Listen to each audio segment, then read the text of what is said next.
What's up, y'all? We are back. We are live again. Are you guys ready to have a good time?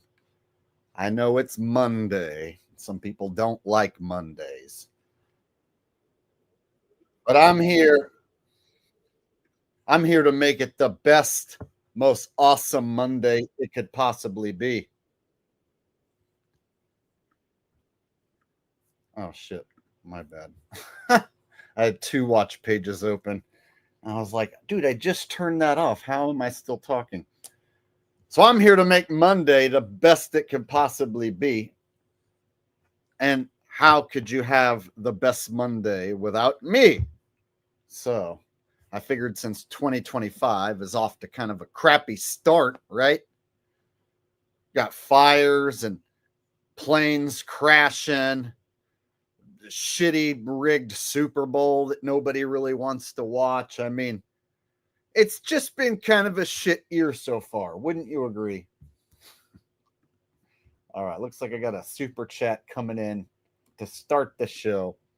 Simone coming in with a generous super chat says, "Hi, Jake, Ralphie, and everyone. Can't wait for this one. Jake, don't know why YouTube doesn't allow me to donate round like 50, 10, 20, etc. Always $9.99, $19.99, $49.99. I always wondered why people did that, but that's weird. That doesn't make any sense, and I have no reason why they would let you donate but make it have to be a certain amount like that. That's weird. So you can't donate 50, but you can donate $49.99. That's weird. I don't get it, but hey, at least they're allowing you to donate. And you said hi to Ralphie, who is right here in my lap. Here's Ralph. He's hanging out in my lap for the moment, being a good boy. You being a good boy, Ralph? Is Ralph being a good boy? Is my Ralph being a good boy? He's getting really big, really fast. I swear he's doubled in size in the last month and a half. Aren't you? Getting big fast. It's going to come a day he's not really going to fit in my lap no more. Huh. Yeah. All right. I want to thank you very much for starting us off tonight with the first super chat of the night, and a very generous super chat at that. Thank you very much, Simone. You are a sweetheart. You've donated to the channel several times. I appreciate that very much.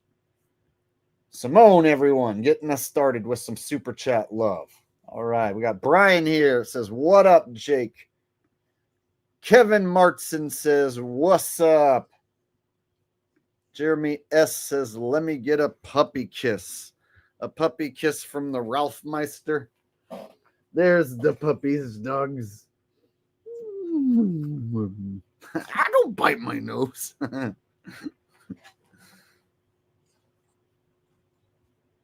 All right.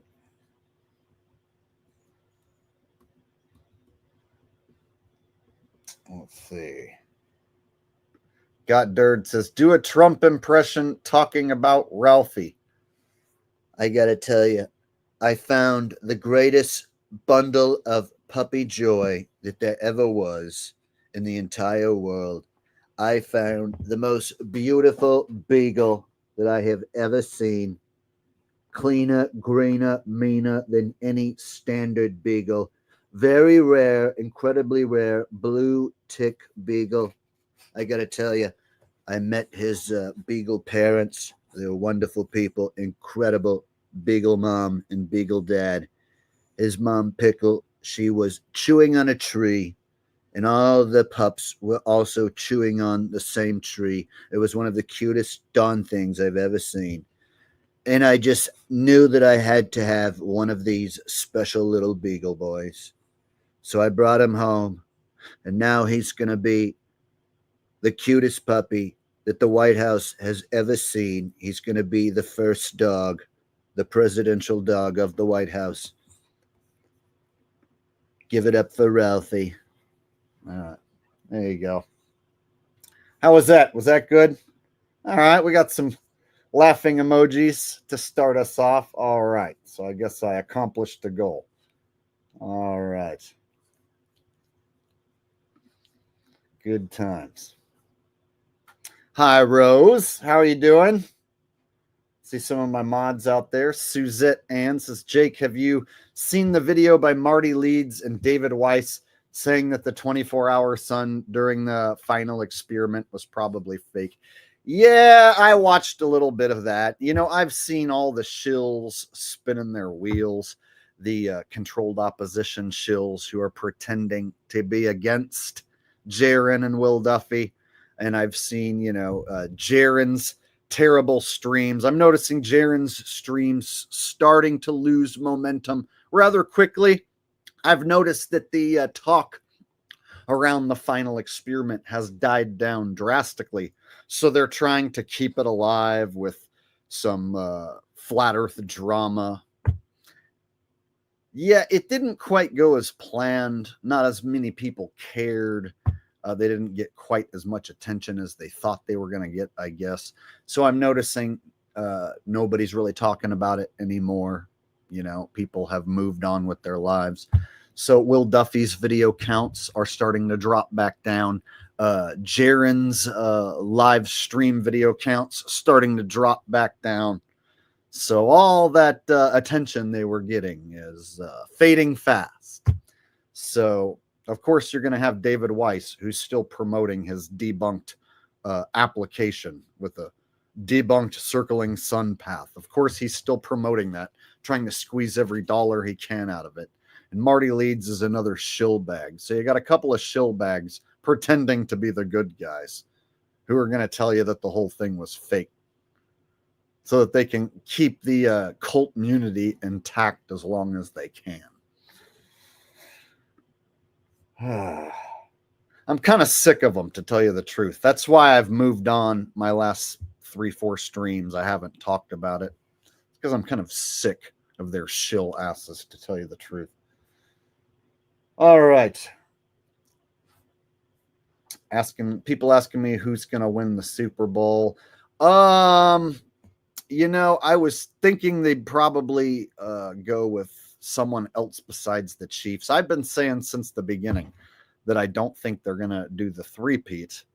But now that it's here, now I'm wondering if maybe I am wrong about that. So I'll wait a few more days for the money to trickle in because it's still a bit early. It's Monday. So we'll wait a few more days. I'll check the websites. I'll see who everyone else is picking. And then I'm thinking I'll do a live stream where I could even have you guys tell me who you think's going to win. And then maybe at the end of that stream, I'll reveal who I think's going to win. But I said that there wasn't going to be a three-peat all year long.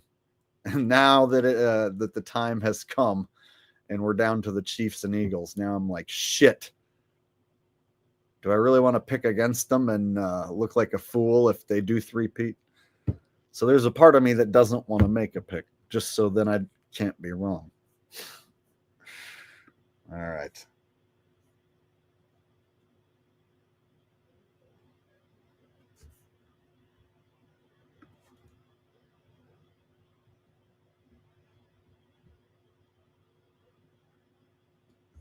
Got a super chat from An1 Baller. Says, what's good, my ninja? Everything in life is scripted. Most things you see on the mainstream news are scripted, but I wouldn't go as far as to say everything in life is scripted because, you know, sometimes unexpected things happen, and then there's still certain things that I do that I know isn't scripted. For instance, my live streams are not scripted, and that's part of my life. So therefore, I could argue that some things are not scripted, such as my live streams. I have a few things written down that I want to go over tonight on my notepad here, but everything that I end up doing and saying tonight, it's just going to happen, right? Like starting off the show with that Trump impression. I had no idea I was going to get asked to do that impression and involve Ralphie. So it wasn't part of any script. Just naturally happened, man. But thank you for the super chat. I appreciate that.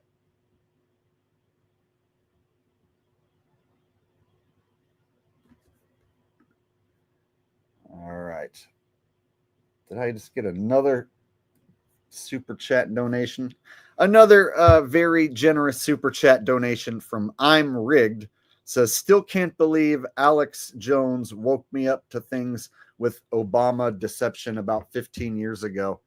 Fucking shaking my head. I came across your content in 2018 and truly thankful for opening my eyes and mind to the fakery. Well, hopefully you've realized that Alex Jones is a controlled opposition shill. He has some truth that he's built his audience upon, but hopefully you've figured out by watching my content and other people out there who've exposed him that he's 100% a controlled opposition character, part of the show. But I'm sure you've probably figured that out by now. So thank you very much. I'm Rigged. That's a very generous donation from you. And yeah, a lot of people start their truth journey by waking up to, conspiracies like, Niner, Oneer, them buildings coming down. So a lot of people started their truth journey with that conspiracy. And so guys like Alex Jones, 15 years ago, 20 years ago, that was like one of your go-to, that'd be like your go-to guy, if you were just getting into conspiracies. So he's one of those guys that a lot of people start their truth journey with. But if you are really paying attention, it shouldn't take you long to figure out, oh shit, he's one of them.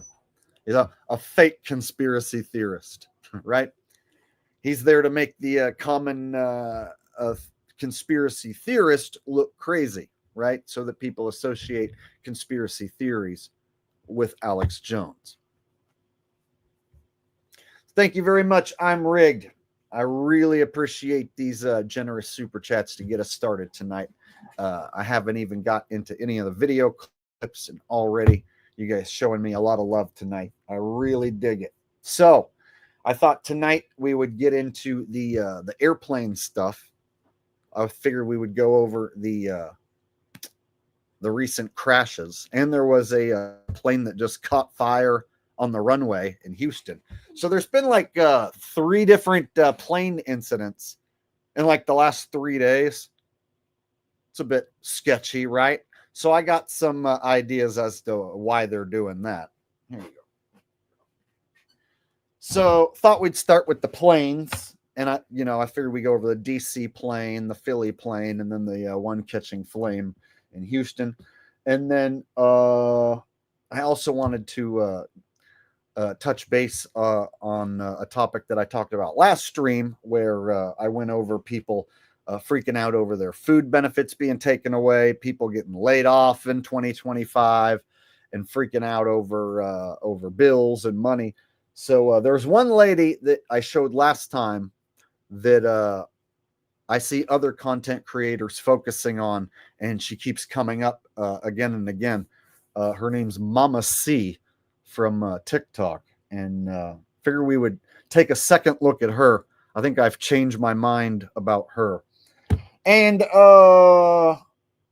yeah, I figured we'd start with that, and then maybe we'd move into some open topic stream after that, just talk about whatever. But anyway, figured we'd start with the airplanes. And so the first plane that went down recently, not the first plane that went down ever, of course, but the first one that like made mainstream news like recently was the DC plane crash, where a plane and a helicopter hit each other. And when it first happened, you guys were asking me about it, and I was streaming about something else, and so I didn't cover it. So I figured now we'll go ahead and go over it. And then we'll talk about the Philly crash, and then the plane catching fire on the runway. So let's just check out the news report that happened. This was 4 days ago, and I'm sure a lot of you guys already saw this. So we'll just quickly catch up on the news report so that we're all on the same page, and then we'll move on. All right, and I'll speed it up a bit.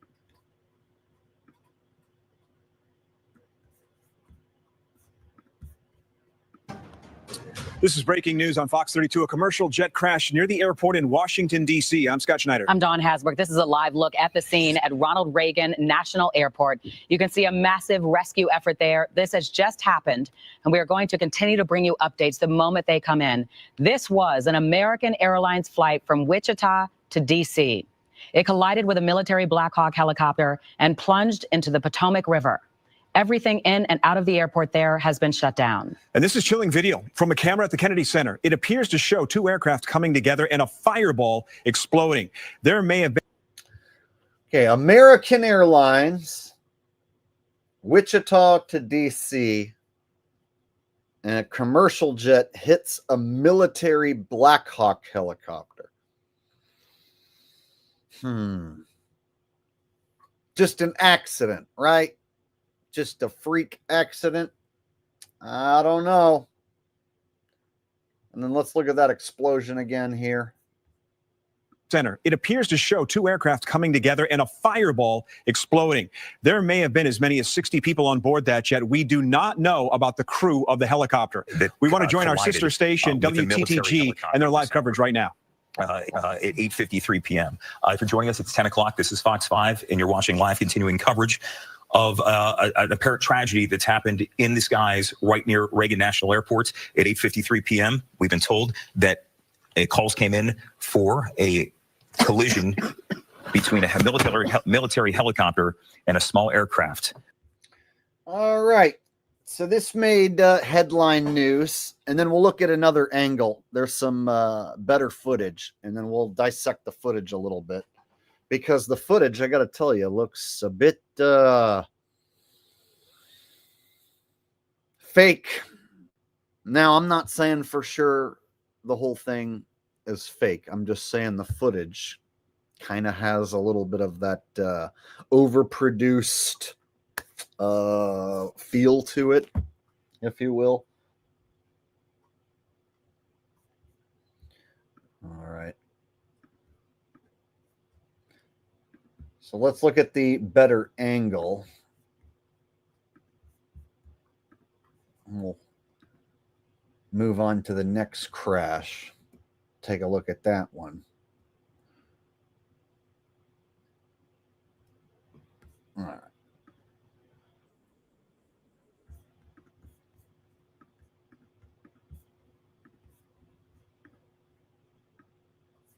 All right, here's a better angle of the collision. Should warn you that it shows the moment of impact between the aeroplane and the helicopter, which you may find distressing. So here's the video.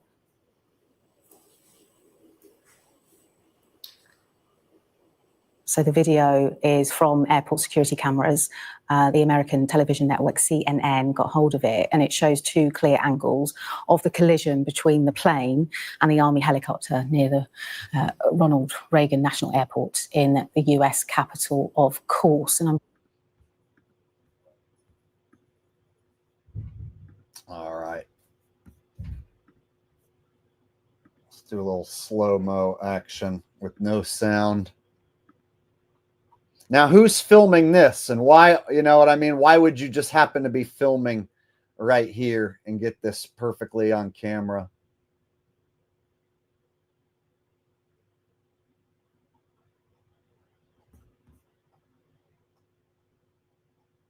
And then this spin right here just looks a little wacky. And then, of course, it goes out of focus.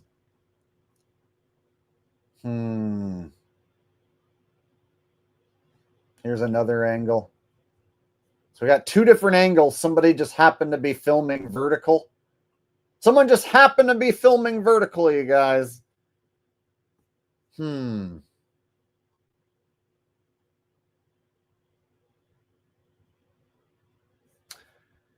don't know. You know, we live in a time where you can literally do that with CGI, right? Special effects, and then just say that happened, and then enough people would believe it. And then all you would need to do is on the ground have, like, in a controlled area, have an explosion or something on the ground. The next video with the Philly plane crash, it's even more sketchy. So that one right there had me scratching my head wondering, like, okay, did they actually crash like a plane and a helicopter together for real, like on purpose? Let's say like unmanned helicopter, unmanned plane, crash them together on purpose, right? And then say that there's a bunch of people on board, or just CGI the whole thing, show it on the news, a la, 911 and then buildings coming down. Just show it on TV and then get people to think that that's what happened and repeat that that's what happened. And then, of course, people who live in the area will just say, I was there, I saw it, it's real, right? Just like there's people who live in New York who will tell you, I was there that day, I watched the planes hit those buildings, right? What do you guys think? JLO says holograms. Well, on the footage on TV, it was just an overlay, like it's just CGI planes basically hitting those towers. So they just show that on TV, but they don't actually have holograms flying into the buildings.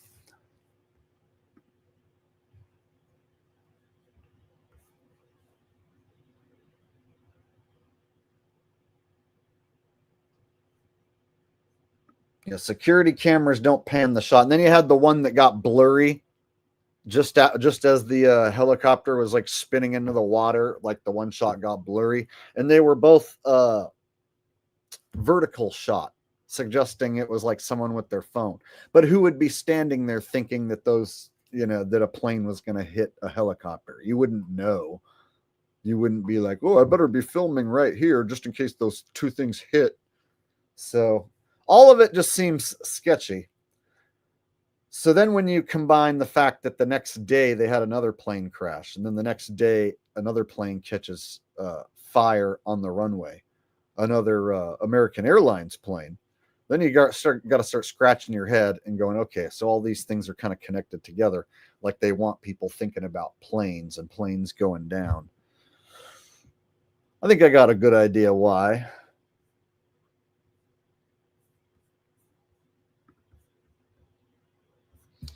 All right.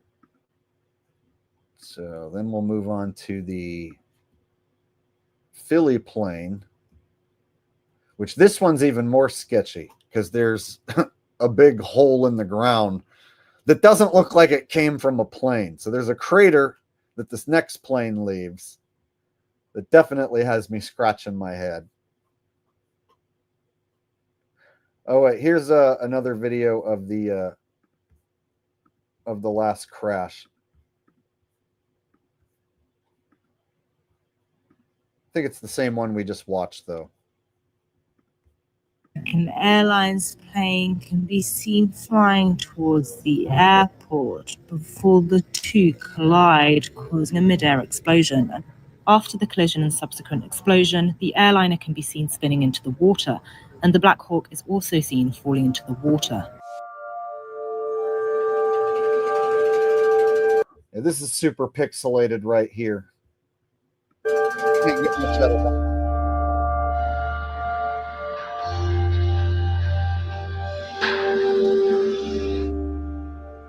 Okay, so pretty much the same angles from that video. All right, so let me pull up the Philadelphia crash, which happened the next day.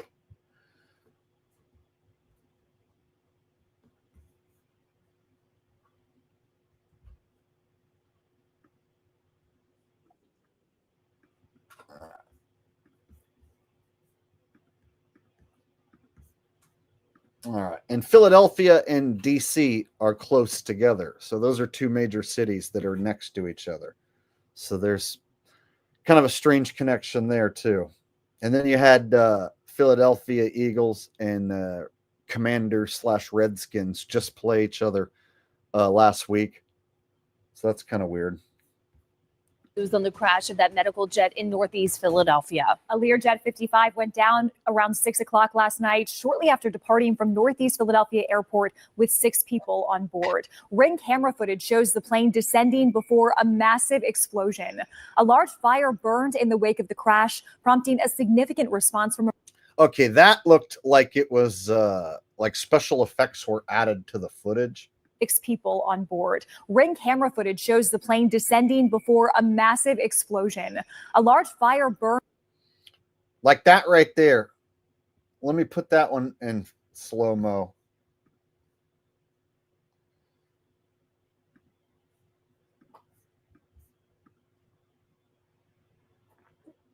A Ring camera caught this thing coming out of the sky. I don't know. Don't know if I buy it.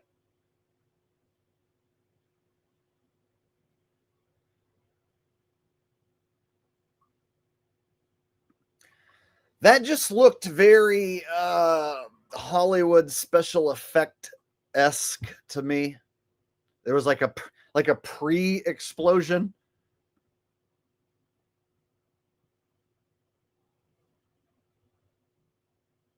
And then an actual explosion. What was that?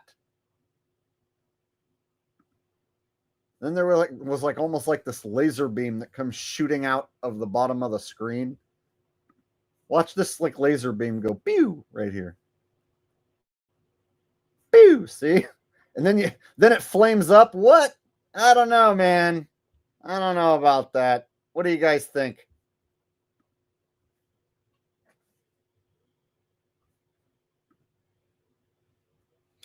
Yeah, low budget Hollywood.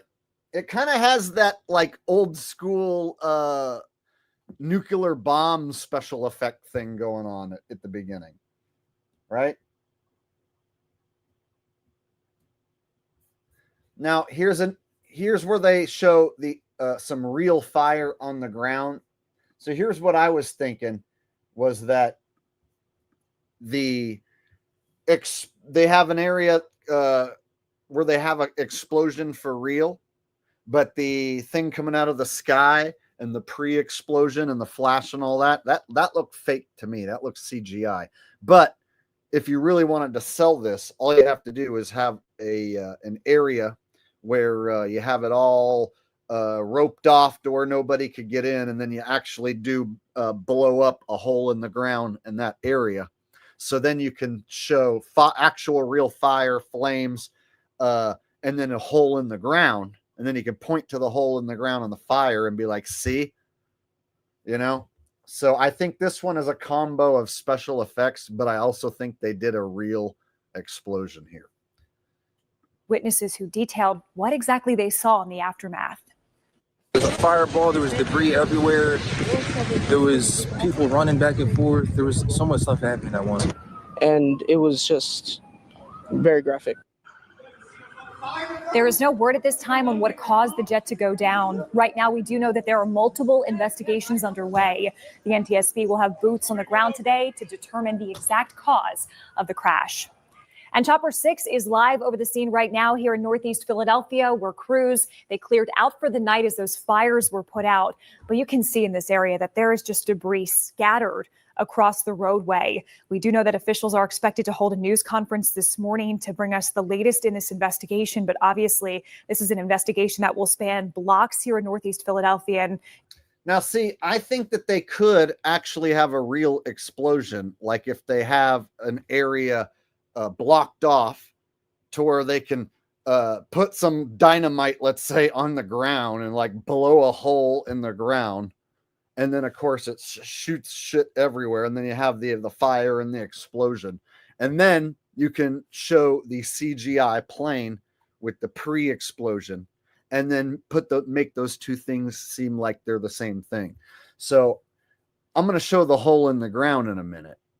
So they possibly did blow a real hole in the ground, but I don't believe for a second it was from an airplane hitting, though. So I'm wondering if this is a combination of like them using, a real explosion in a controlled area, like a controlled explosion. But then you add in the fake footage of the plane coming out of the sky, right? It's sure to take a significant amount of time. Yeah, and it's starting to appear that we're getting to look at some of the parts and pieces of this medical aircraft right there near the crosswalk near Cottman and the Boulevard. We do have team coverage as we continue to follow. I know there's always someone who's just going to say everything's CGI. These ladies are AI. The hole in the ground is CGI. The fire is AI and CGI, and and there's not a single thing real about it. I get it. There's always those people, but I try and look at it like, well, they could blow a hole in the ground in an area if they really want to make this thing look legit, and then add the special effects and the CGI as far as the plane coming in, and then you stitch the two scenes together, and you got yourself something that looks pretty realistic. But you could be right, man. Maybe it is a CGI hole in the ground, but let's wait and take a closer look. Follow this breaking news. Let's begin with Action News reporter Becca Hendrickson, who's live at the scene right at the perimeter at Cottman Avenue. Becca. Maggie, like you said, I'm at Cottman and the Boulevard, only really a couple feet from where this tragedy happened yesterday. We've seen more police officers come onto the scene as the morning comes on. Investigators, of course, keeping a tight perimeter around the debris field. Investigators, including from the FBI, NTSB, coming out to the scene this morning to really determine exactly what happened here as a plane fell from the sky, causing devastation. We all know how busy the boulevard is, how many businesses are in the area, how many houses are in the area, just how heavily traveled it is, and how many people were impacted. And the video, just shocking. Take a look at the neighborhood surveillance video. The moment that plane crashed from this Ring video, the impact, devastation, a massive fireball exploding in the sky. That's happened between 6 and 6:30 last night. On ball, it crashed from this Ring. All right, watch the way it comes down. It looks funky. Video, the impact, devastation, a massive fireball exploding in the sky. That's happened between 6 and 6:30 last night on the boulevard near Cottman Avenue.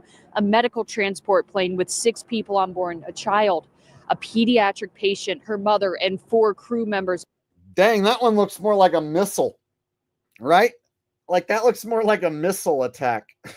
All of whom were not expected to survive. It was a Learjet 55 that had just left Northeast Airport, according to authorities, on its way to Springfield Branson National Airport in Missouri. And this video from Chopper 6, we see the massive crater in the ground, the pieces of the plane surrounding it, the burn up cars from the impact of this. Whoa, burnt up cars.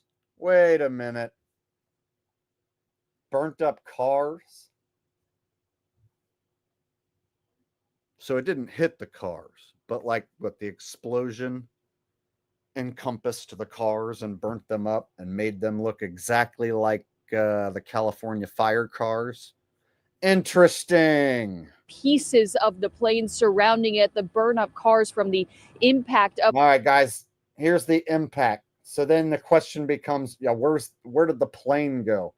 Did the plane disintegrate like the one that hit the White House? Right? Remember the hole out in front of the White House? And they're like, the plane disintegrated.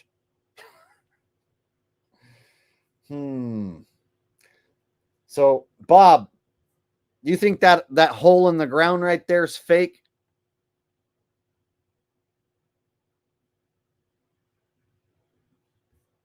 I mean, it could be.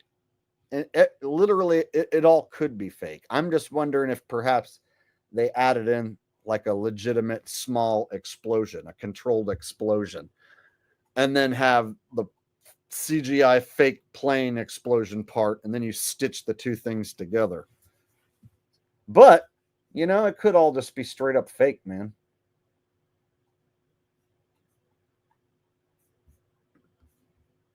Of this fire. This one to me is even more suspect than the DC one. Like the DC plane crash, a plane and a helicopter hitting each other. Like that one's sketchy, but this one right here is even more sketchy. The devastation that this crash caused in such a busy area. prompted, of course, the massive response of law enforcement officers, firefighters, state troopers, PennDOT, the DEP, other organizations, NTSB, FBI, so many different authorities on the ground here trying to figure out exactly what happened, creating this safety perimeter. The number of fatalities and injuries still unknown at this point. They saw out here after that plane went down in this area. This is a very busy area, of course, with a lot of traffic during the height of rush hour, restaurants and homes around here too. Firsthand accounts. See, like stuff like this, like, do you think that every one of these vertical phone footage shots is fake too, and they're throwing these in here, and that this is fake fire? See, a part of me thinks that they might have certain area where they have some real fire going. That way you can have your designated bystanders filming, right? Who of course work for the news agency. So you have people, filming who are going to give this footage over to the news agency. Basically people who work for the news team are the ones providing this footage, I'm guessing. And so if you have a real fire, in a controlled area, then at least you have something for these people to film, which makes it seem a lot more real rather than, but this, I guess you could fake all this too, I guess,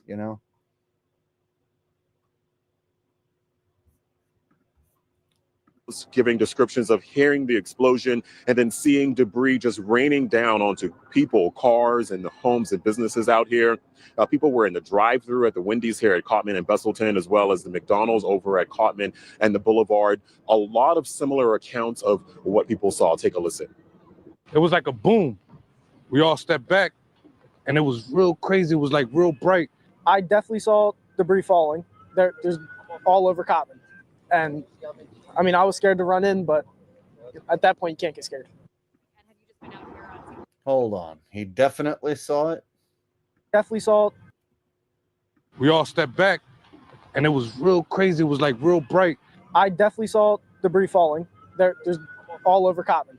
And I mean, I was scared to run in, but at that point, you can't get scared. I definitely saw debris falling. All right. And that man did say that he did eventually run in to try to help as much as possible, and he saw people in distress. So that alone is traumatic for the so many people out here who witnessed various parts of the plane crash.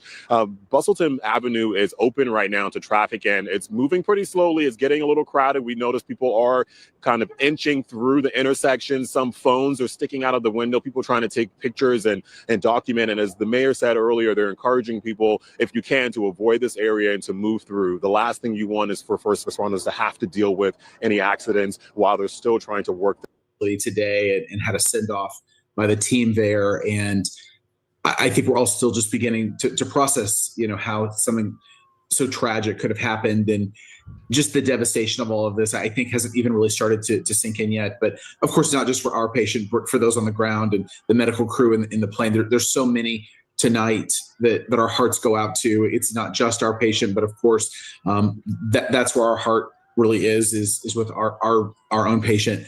But just the devastation that we're seeing from this unbelievable situation is just so tragic. And officials at Shriners also saying, quote, because of patient privacy concerns, they cannot say any. All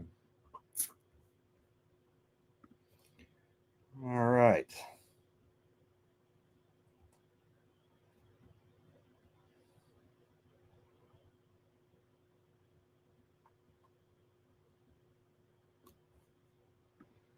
Lee Haney says, it's amazing how they think we're all asleep, but we see that they're really doing that. It's funny exposing them. Thanks, Jake.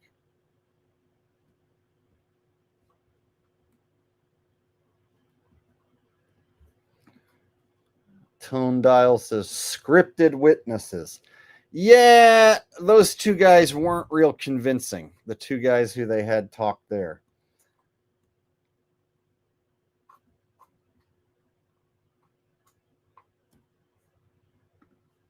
Last Trump says, I think the concrete should have a longer gouged streak from where the plane hit.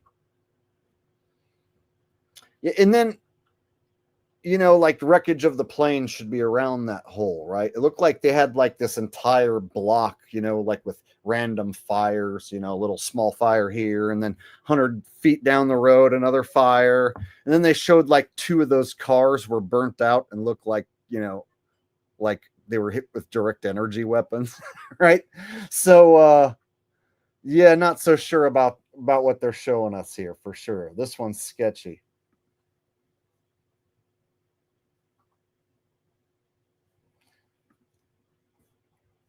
It looked too clean. That was a missile. It did, in a few of those camera angles, look like it was more like a missile coming out of the sky. Exactly.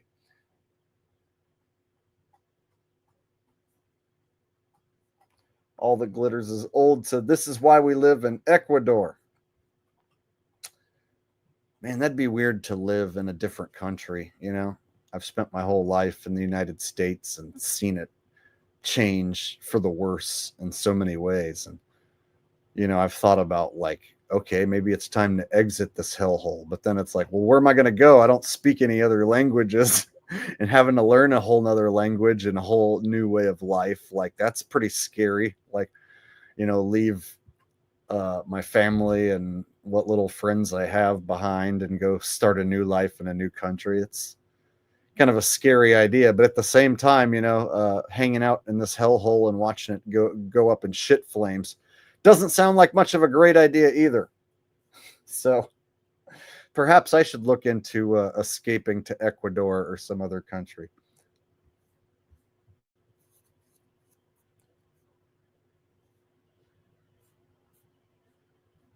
All right.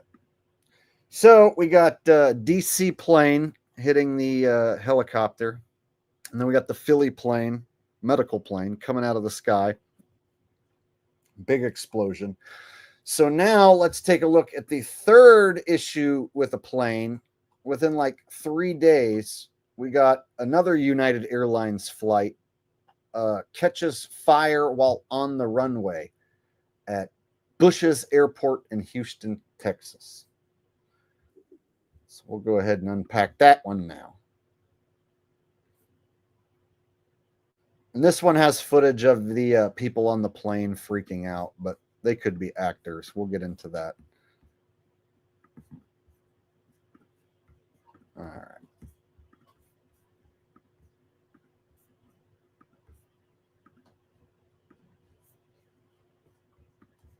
Following some breaking news out of Houston, Texas, after a United airplane caught fire at Bush's airport right there. It did have to be evacuated. So far, no reports of any injuries, but I did want to share some video that's coming into our studio. Take a listen. No, it's on fire. Oh my gosh. Please get us on. It's on fire. This is jet.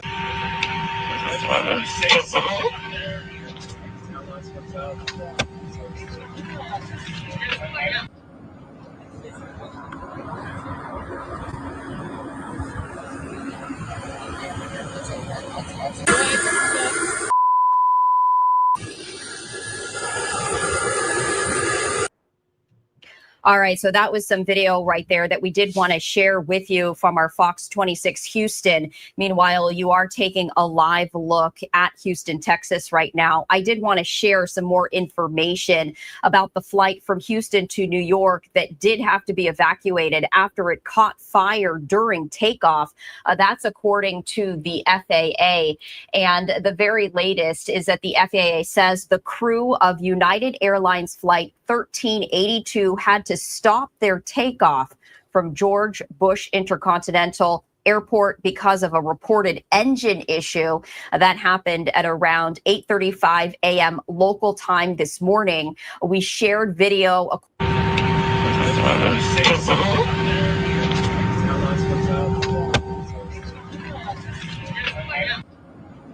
All right. So within 3 days of each other, you got 2 fatal plane crashes, and then this United Airlines flight catching fire just sitting on the runway. And Beware of Locust says there's no gay, Asian, or legitimate black truther channels. You know what would be funny? As if there was a gay, half Asian, half black guy who was a legit truther who like made a video saying that you're wrong. But you're probably right. Yeah, I've seen, some of these like homie G black guy truther channels out there, but I don't follow any of them. And some of them I know are shills in controlled opposition, like fucking Bro Sanchez, or as I like to call him, Slow Sanchez. Slow Sanchez, he'll do like a diamond pyramid symbol with his hands in his own thumbnail, and then he's got a pyramid behind him, and he's got this Bulls logo behind him, and then he'll talk about like some stupid shit that like goes nowhere, but he's got this huge crowd that thinks he's like some legit homie G truther from the hood. So, I guess there's a market out there for like, black guys pretending like they're woke to what's going on.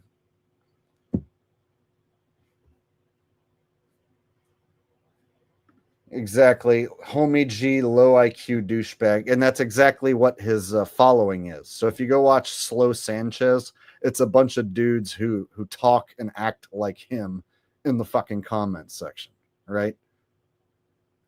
Yeah, I be on some flat earth shit, Man, NASA be lying and shit. We all know that the earth be flat, man. And like the sun, man, it ain't no big gigantic fireball 93 million miles away and shit, man. Earth be flat. Yeah, man. Right? You got to appeal to those people.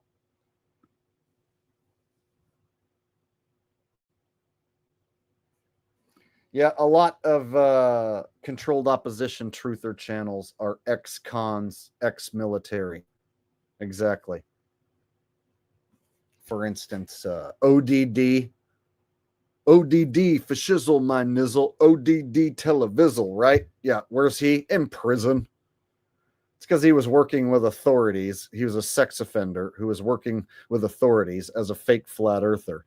And then he got busted while he was on parole with pills. And so now he's in prison.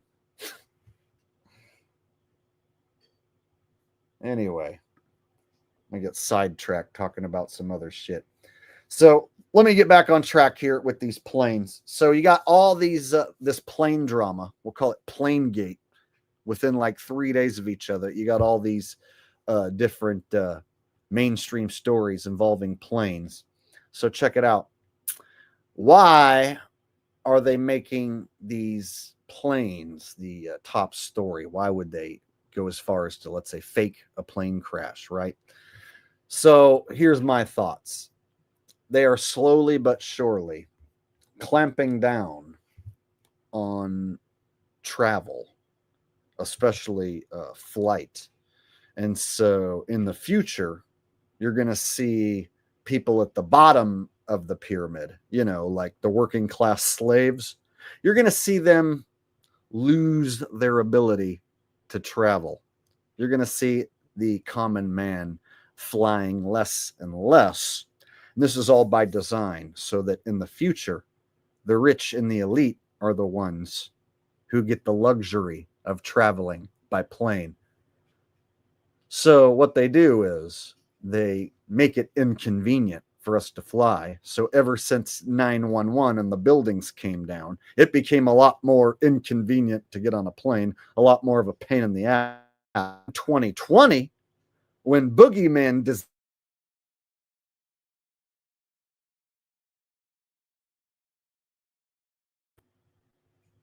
that was weird. So then Boogeyman disease shows up 2020, then it becomes a nightmare to try to get on a plane. Then you have to deal with all sorts of restrictions, right? Oh, you got to show proof that you took a jabberoo. You got to have a mask on for the entire flight, right? So you guys, all they got to do in the future, is make it illegal to travel without showing proof of your jab status. And if there's another pandemic that goes down, they can just cut off air traffic traveling altogether and say, whoa, we have to stop the spread of this new disease. So nobody's allowed to fly anywhere. Everyone has to stay home in quarantine while we wait for a new VAXX, right? And there's no traveling for anybody. You have to stay home, right? So they can eliminate travel worldwide with another pandemic, and then say the only way you can get on a plane is by showing your VAXX records. Sounds pretty devious, right? Now, does that sound like I'm just feeding you fear-mongering bullshit? Or do you think that that sounds like something that realistically could happen over the next 20, 30 years or sooner? So by them having planes fall out of the sky and crash and burn, or making it look like that's what's happening, they can also get people to stop taking flights just because they don't want to die. They're scared of their plane coming out of the sky and scared that they might die. So they can create fear of getting on a plane by doing this and get hundreds of thousands of people, millions of people to just decide maybe they don't want to fly anymore. So they can get you to decide on your own accord that it's too dangerous and not worth the risk. And then they can go on to tell you you're not allowed to get on the plane unless you show your VAXX record. That's going to cut down on people flying willy-nilly wherever they want, right? I already don't go. I haven't got on a plane in a while because it's a pain in the ass to go to the airport and deal with the whole rigmarole of getting on an airplane. You know, getting to the airport early, the parking situation, the waiting around the airport, the check-in, the security. You know what I mean? The flight itself sucks. And then when you get to the arriving airport, then you got to, deal with the getting your bag and getting out of the airport. It's just a fucking pain in the ass. That's the main reason why I choose driving my car, even a long distance, over taking a plane.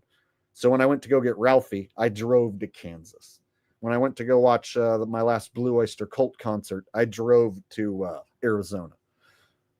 So I'll take my car and just drive and have my vehicle over getting on a plane, just because I don't like dealing with the hassle of the airport. All right, I have a super chat that coming in from Simone again. It's the second super chat of the night. She says, did she just say George Bush something? Because use the DC accident as the Reagan airport and the Philly crash on Roosevelt Boulevard. Notice its president's names. Yeah, Bush Airport in Houston, Texas. I didn't know that was the name of the airport in Houston. I mean, I don't have all the airports' names memorized, but yeah, Bush Airport in Houston. Reagan Airport, Roosevelt Boulevard. Yep. There's definitely some symbolism with all that stuff. The locations that they choose, it's all part of their big evil plan. And they have reasons for choosing the locations where they pull these psyops off. They have their reasons for choosing them. I might not always be able to figure out why exactly they chose those places, but there's something there definitely with the president's names. We definitely know Bush is definitely one of them, right? The Bush family. So when you have Bush Airport coming up, right? Definitely going to raise an eyebrow. Thank you again, Simone, for your second donation of the night. I appreciate that a lot.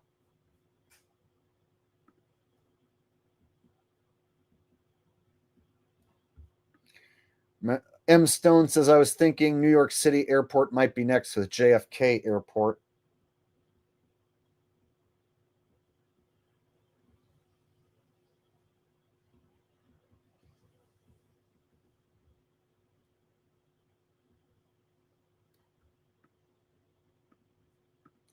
I'm Rigged with another donation. Says, saw the last stream like a day ago. That RFK impression was legendary. Goatus says if you simply eat raw meat, it will treat your spasmodic dysphonia. Well, Goatus is a proven liar, and he's an admitted compulsive liar. And he's a wanted fugitive and a scammer and a woman beater. So you don't really want to listen to much that guy has to say. And he's been known to cheat on his own diet advice and not practice what he preaches. He's the king of hypocrisy. So listening to him would be a bad idea. And if you saw my RFK impression, that was actually the first time I ever did it live. And I thought I pulled it off pretty good. And you guys seem to have enjoyed it. So I guess now the RFK impression is part of my repertoire, right? I basically just have to make it out like I'm a constipated old man. Because that's what he sounds like. He sounds like an old man who's always constipated and uncomfortable.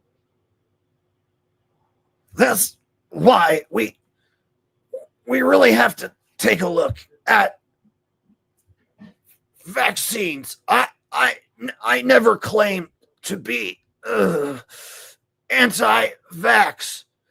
I never ever claimed to be anti-vax. I don't know where that rumor came from.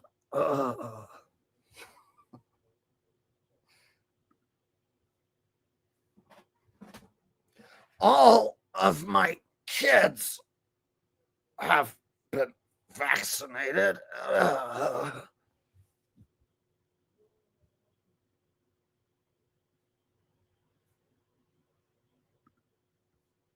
Yeah, it pains me to to hear him talk as well. That's why I try and make the impression that I do like as uncomfortable as possible, right? I try and imagine that I have to take a big shit while I do the impression.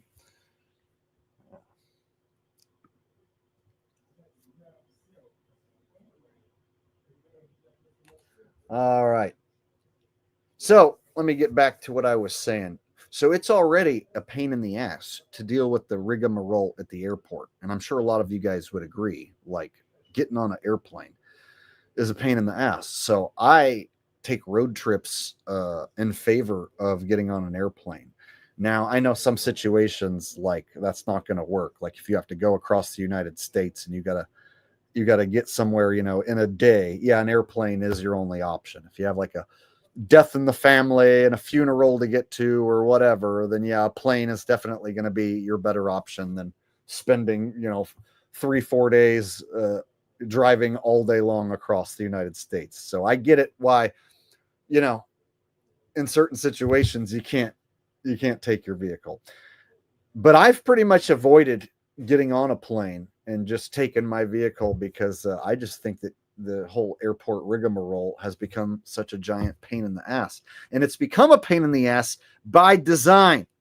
So what I'm getting at is ever since the buildings came down on 9/11, they made getting on an airplane more of a pain in the ass on purpose so that less people want to travel. And then in the future, they can put even more restrictions on travel. Like I said, if there's another pandemic, they can put restrictions on travel and say you have to show proof that you took the VAXX. You have to show proof that you were recently boosted, whatnot. So that would cut down on air travel considerably if you had to show proof, right? I personally wouldn't be traveling. I'm sure plenty of you would be like, well, I guess I'm not getting on an airplane then, right? So there's ways where they could cut down drastically on who is allowed to get on an airplane.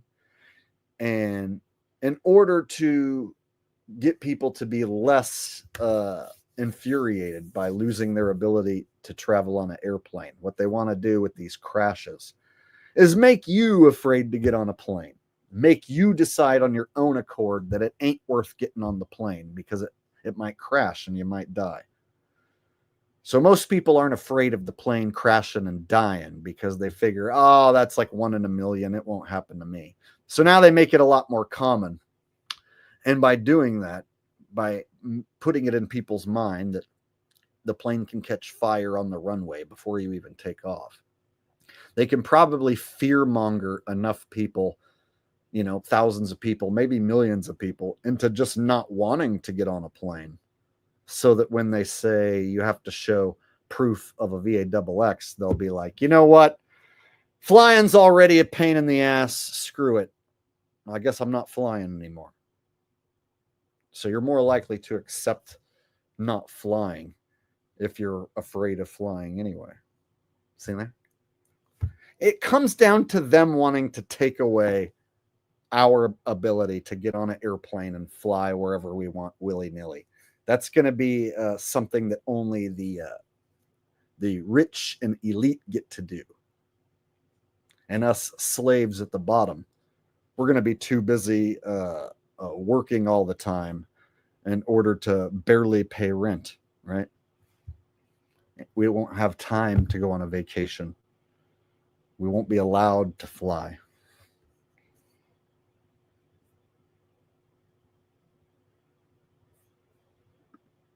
Got Dirt says, joke's on them. I was already scared of flying. I was flying when I was a kid. So when I was like 10 years old, my mom would put me on an airplane in Sacramento, and then I would fly to Las Vegas to visit my dad. My dad lived in southern Utah. He would pick me up at Las Vegas. The flight was only an hour and 10 minutes, so it was fast. And so when I was a kid, I would actually enjoy it. And so my mom would take me to the airport, put me on the plane, and I'd be by myself on the plane. And then when I'd show up to Vegas, I'd get off, and then my dad would be waiting for me. And I did that consistently from, you know, when I was like 8 or 9 years old up until I was like, I don't know, 15 or 16 years old. And so this was pre 911, before the buildings come down, before traveling was a gigantic hassle.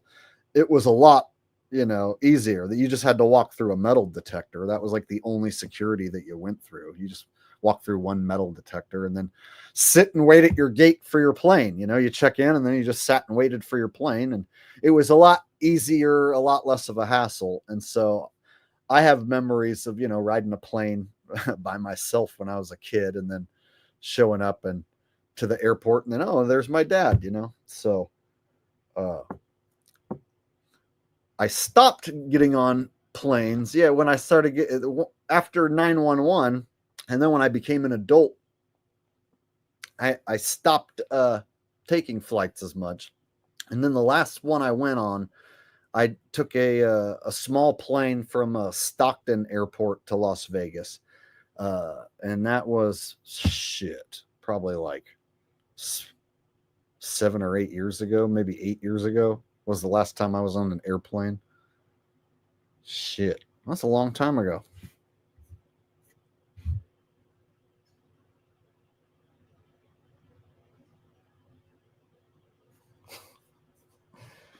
I don't know who Rose is talking to. I'll have to figure it out. She says, you were trolling another stream with your stupid semen mother jokes. Semen mother jokes? Whoa, who is this that you're talking to, Rose? I want to know what's going on. Super chat from Joey Anthony says, do you think hiring more women pilots is the answer? No, the opposite is what's happening. So I'm not going to give you an answer to the problem, because they create the problem. So I'm not going to give you a solution to a problem that they create on purpose. So what they're doing here is they're paving the way for AI pilots, computer pilot, and computer controlled air traffic. So instead of human air traffic controllers, it'll all be done via AI pilot, AI computer traffic control, because humans are screwing it up. Humans are causing these planes to crash. Humans are the reason why they're running into it. Human error, right? So we can fix all of that. AI. So there goes pilots. There goes a job that's going bye-bye. Pilot? Yeah, the plane's going to fly itself. Air traffic controller? Oh, no, no, no. You might make a mistake. Better let AI handle that.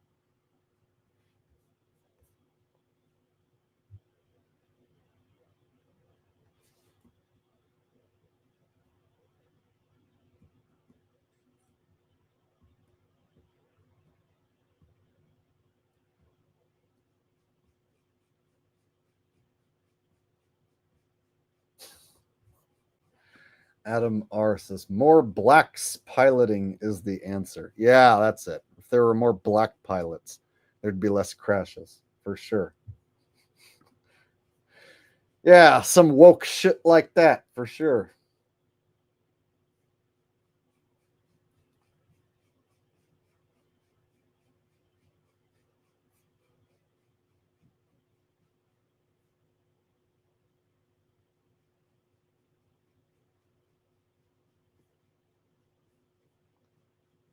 God, who are you guys talking? I can't figure out who you're talking to. I just looked at the chat trying to figure out who you guys are calling a troll and what's the issue.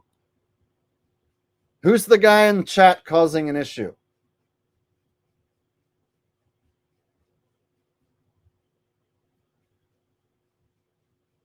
I can't see who it is.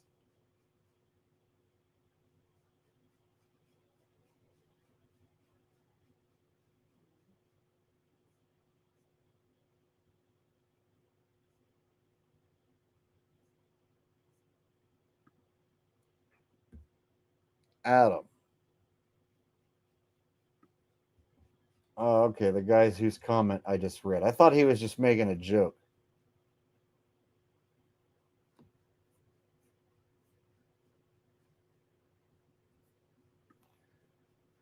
Adam says, attention everyone, this is Shaniqua Dequa in this bitch. What? All right, I'm lost. I don't know what the hell you guys are talking about. I guess I'll just have to move on.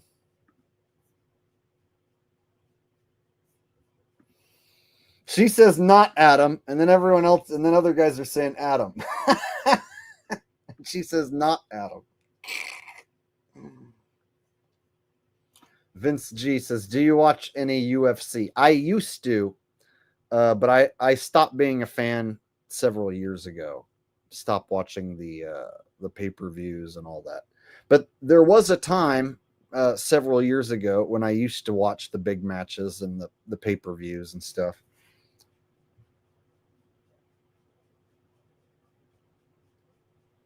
I was into UFC back when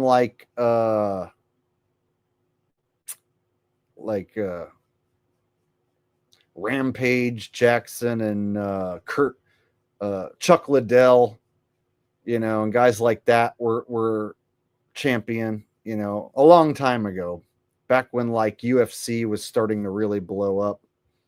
That's probably how long ago when I was a big fan. And then it's trying to keep up with all the new fighters year after year after year. It just I got bored with it. And then I found out, that a lot of the fights are fixed. So once you find out that those guys are purposely losing fights, if you have one guy who has too much money bet on him, he'll just get told to lose. So then he'll go out there and fight like shit on purpose and lose on purpose. So you're watching fake fighting, really. Even when they hit each other for real, it's not a genuine fight. Angie Michelle says, just happy to catch a live. Appreciate all you do so much. Well, thank you, Angie Michelle, for the donation, and I'm glad you're here able to catch a live. And I'm glad you appreciate all that I do. I appreciate all the super chats from all of you. All right. So let me move on from the planes. Now that I talked about the planes and gave my thoughts on that, we'll go ahead and move on to what I think is a troll lady who's trolling the world and trying to amass a bunch of hate watchers. I think I figured out this one lady's TikTok troll plan. So there's people out there who put out videos that go viral and they get so much hatred that you have to wonder, like, did they put out a video on purpose in order to get a bunch of hate watchers? And so I think that's the case for this next lady I'm going to show. Simone says, hit the like button. It's free. Good idea. Let me see how many likes we have, and I'll set a like goal. Okay, on my end, I see 224 likes. Let's get to 300 likes right here, right now. I'm setting a like goal, 300 likes. Follow Simone's orders here and hit the like button. It's free. Doesn't cost anything. Shows your appreciation. It helps YouTube to identify that my content is awesome, and then perhaps they'll promote it to some new people, maybe. So yeah, hit the thumbs up button. Let's get to 300 thumbs up, and then we're going to move on to some other subjects. Do it.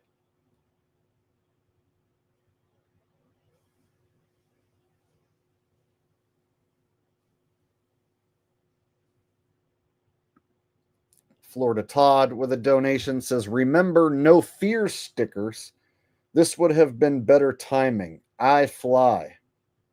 No fear. Yeah, I remember that brand back when I was in middle school and high school. There were kids who would wear no fear shirts. I never got into that brand, so I never owned any no fear stuff. But there was a time when I was a teenager and I was into like rap music and gangsta rap that I used to buy those lowrider shirts. Remember back when kids used to wear lowrider shirts, teens, 20-somethings, they would wear shirts that had like an Impala and like a lowrider. Sometimes it would have like a Rottweiler dog or like a pit bull dog, and it would say lowrider. When I was a little kid, 12, 13, I was like a wannabe gangsta listening to Tupac with my lowrider shirt sagging my pants. It's ridiculous. All right. How many thumbs up do I got? 293. We're almost at 300. Smash the like button. If you got a second account, switch to your second account and hit the thumbs up button. Let's get to 300 right here, right now. Then let me go ahead and get this next video queued up.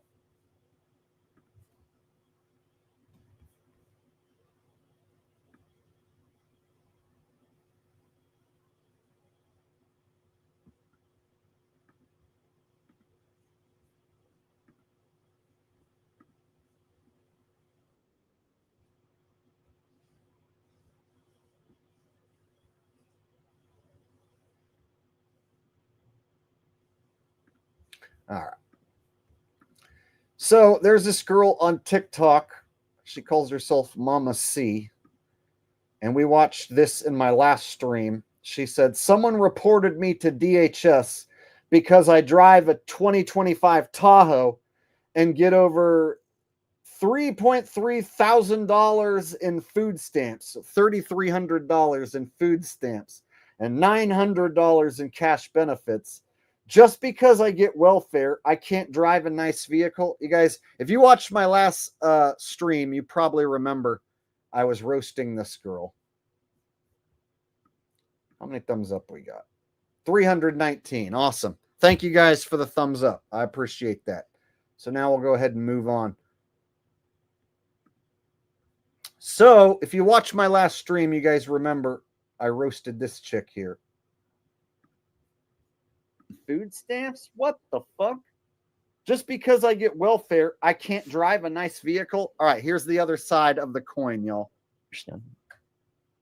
I don't know why everybody is hating on me for driving a 2025 Tahoe and getting food stamps. I've been getting food stamps, cash assistance, disability, Section 8 for over 15 years. Okay. I qualify and I have been qualified for all of those things. Okay. This is what I am owed. This is what we are all owed. You can go do the same thing. This is what I am owed. You know what that sounded an awful lot like? I deserve. It is what I am owed. Anyone can do it. You can do it. If you don't do it, quit complaining. I do it. I love it. Don't call the cops on me because I drive a 2025 Tahoe. Fucking bitch. That's basically what she's going to do. Just because you're upset that I can sit at home and make more money than you do and still drive a nice vehicle doesn't mean you need to go rat me out. It's hard not to get angry. But at the same time, in 2025, I totally understand why people like her exist. So, all right. Okay, so that was from my stream last Friday or Thursday. And so I'm sure some of you guys remember when we went over this part.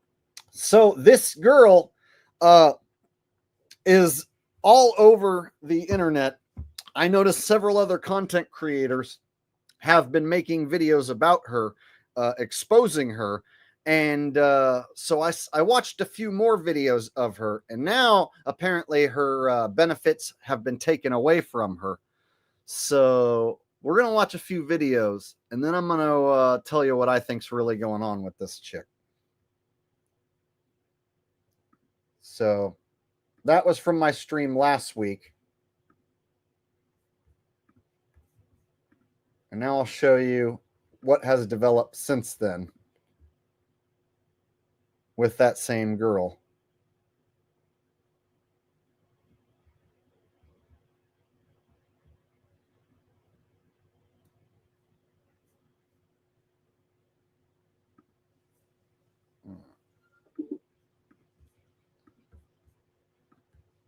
So here's a video another content creator made about her, and the update now is that she's getting her food stamps taken away, and she's going to have to pay back a bunch of money. Empire. Reported we chose a family during Christmas time. So somebody or multiple people have reported me and my husband to food stamps, to Michigan DHS, because we chose a family during Christmas time to get Christmas gifts for, the angel tree. Hold up. Wait a minute. Something ain't right. How are you on the taxpayers' year-long angel tree talking about you donating to the angel tree? And I didn't work day at our Walmart, 3 children. Okay. She's on Facebook Marketplace trying to sell all these gifts. Remember her from the ungrateful angel tree mom? Stood for on TikTok. To Michigan DHS because we chose a family during Christmas time to get Christmas gifts for, the angel tree. And people on TikTok, because this is the almost only social media platform that I use and that I even posted about the angel tree on, reported to DHS that I am a TikTok creator, like I'm some big influencer, which I am not. I just started this 4 months ago. Okay. I just made my first. What? Say it. Last month. Like December 15th was my first check per se, I guess. So I just made my first, and then she didn't say how much. She didn't say how much she made. If you call it for TikTok. And it wasn't even more than I would make it, minimum wage, a little bit more. It wasn't even more than I'd make with minimum wage. Well, a little bit more. So now I have to send in all my TikTok. Now they're going to cut me off.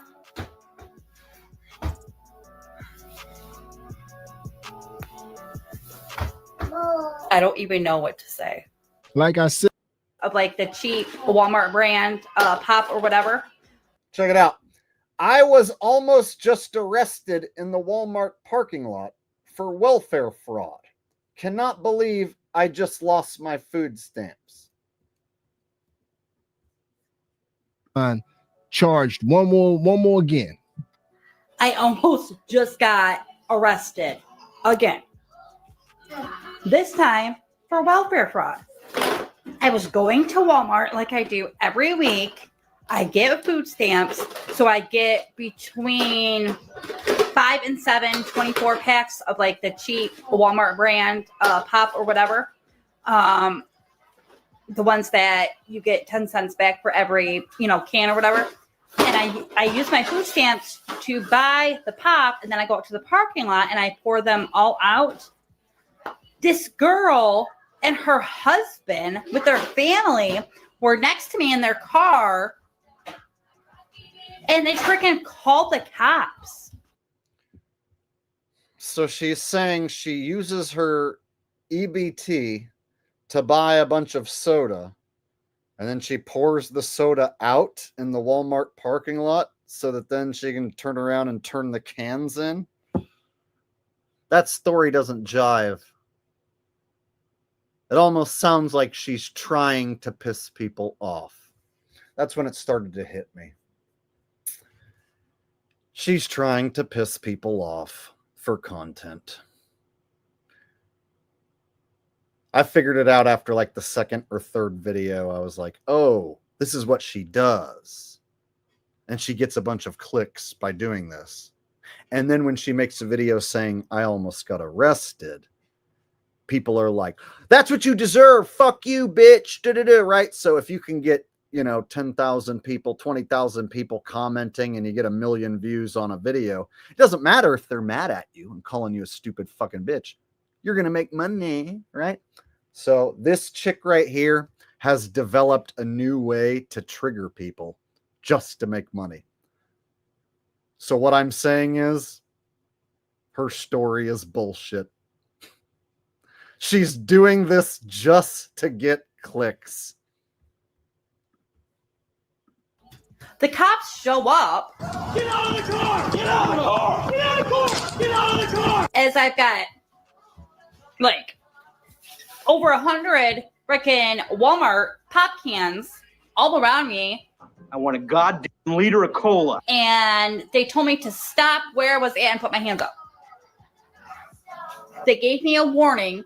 They say next time they catch me pouring Walmart pop out in the Walmart parking lot, they're going to arrest me. Go directly to jail. For welfare fraud. And now I'm going to lose my food stamps. All right. So yeah, I started to wonder after I saw that one. I was like, you know what? It ain't adding up, y'all. Like this character, it's like she pisses me off so much that I have to consider that she's trying to do that just for clicks. And the more I thought about it, you piss people off and build an audience of hate watchers. And then if you give them news that bad things are happening to you, they'll all comment and be happy that bad things are happening to you because they're hate watchers. So then you can say, oh, they're taking away my food stamps. And people will be like, good, I'm glad, fuck you, right? Meaning they're going to fucking watch the video. They're going to comment and interact. So if you can generate hate watchers and get them to interact, you're basically doing what you're supposed to as a content creator, building an audience and getting views. Watch this channel and drop it. Show brave in front of taxpayers to have to go to work every day. So not only has somebody reported me to DHS because I'm making money on TikTok, somebody has reported me to disability for me, my husband, and my son, and they have also reported me to child support. So if you were watching this on TikTok and you hate this chick because of you think she's, she's milking the system, right? She's stealing taxpayers' money and she's committing welfare fraud, right? If she can get you to take the position where you're angry and you're willing to hate watch her and leave comments, this is the type of video that you'll be like, good, I hope you lose your disability and I hope you lose your cash assistance. Get a job, you fucking bitch, right? If she gets you to do that, she's got you. So if she strategically gets people triggered in order for them to fucking watch and then interact. Maybe she's not as stupid as she looks. So what happens with the child support? So if one of my children's fathers owes me money, it goes down because now I'm making more money than I was. Correct. So now I have to do a whole new like child support packet because now I'm making more money than I was 4 months ago. TikTok might be going away in a month. I don't understand why people are hating on me so much. It is ridiculous. So now I have lost my food stamps, my cash assistance. Now I'm losing my disability, my son's disability, my 3-year-old son. You shouldn't have been talking shit. This will literally be my second month making money on TikTok. I don't even know how this is legal. Just leave me the hell alone. I'm here to tell you right now, we don't care. Let me tell you, we don't care. I always be wondering, what do people be thinking when they take the government money, then want to act all surprised when they start? So, got another letter from DHS because whoever has reported me to now DHS, disability, Social Security, IRS, child support, whoever it is that's doing this, is making my life a living hell. So apparently, when you go look at this girl's TikTok page, and I know TikTok's down right now; it's banned currently. But just before they took TikTok down, apparently this chick was uploading like 50 videos a week, and all of them were like this. So this is her shtick, you guys. Get people pissed off by bragging about how much food stamps you get and how much benefits you get. And you can just make up the numbers. And then claim that someone has ratted you out and that you're upset about that so that you can get those people to comment and be happy that you're upset, right? So this is her whole shtick. And apparently she uploads like 5 videos a day, and they're all like this. Okay. Now I have to prove that all 6 of my children are mine. So birth certificate, social security cards, school records, a front of the court, paperwork. If I don't want my food stamps, cash assistance, disability, social security, all that cut off, I have to prove that all 6 kids are mine. Like, whoever is reporting me is like, yes, you're hurting me and you're making my life a living hell, but you're also making my kids' life a living hell. Okay? Because if I don't have those things, that is taking time away from them, that is taking food from their mouth. Okay? This is not okay. You need to stop. The internet. So do you see how this is made to trigger people? And so she cleverly, because it is sort of clever, built an entire audience of hate watchers on this. And watch, she steps it up. So she makes it even more dramatic to draw in even more rage bait. Are investigating my last income for the last 12 months. So my food stamps are on hold, my cash assistance, my disability, my kid's disability. And now the state has put a hold on my kids' daycare being paid for because my kids have been going to daycare so I can get stuff done around the house, the state pays for that. So now my kids are fired from daycare. Not only that, the daycare, somebody reported to the daycare about the TikTok I made. So now they fired my kids. So now both my kids. She said now they fired the kids. Your kids don't get fired from daycare. They get kicked out of daycare if they're like terrible kids or whatever, but nobody gets fired. You don't bring a kid and go, I have some very disappointing news that we're gonna have to let you go, and I'm very sorry. Right? You don't fire a kid about the TikTok I made. So now they fired my kids. So now both my kids. So now I have to keep them home and try to get done because the state won't pay for it. Because I have haters. And another thing, her skin, she's using these like smoothing filters, and a lot of women do this. A lot of women like pretend like their skin is this clear. Like, yeah, right, dude, your skin ain't that fucking clear. You're telling me you don't have any pores? You don't have any lines on your forehead? Sure, not one single line on your forehead, not a single line anywhere on your face. You just have perfect, fat, supple skin. Yeah. Yeah, nice filters, lady. Because I have haters. Probably because you don't work and you're lazy. Or I don't even know. It's got to be something from this because this has never happened to me before. So if anybody has any advice on what to do, let me know in the comments. I am now getting threatened that they are going to press charges against me criminally. This is getting out of control. I need to figure out who it is that keeps reporting me because this isn't funny anymore. Okay, this isn't for clout. This isn't for games. This is my real life that you are playing with. TikTok is gone in a few weeks. And then I still won't have any of those things. So what am I supposed to do? I can't go get a real job. I can't go get a 9-to-5 job. That just does not work out. In a way, this is where the genius part of her shtick comes in. It's like this type of video right here is the one that's going to generate a shitload of comments of people going, "Good! I'm glad they're taking away your disability. I hope you get arrested.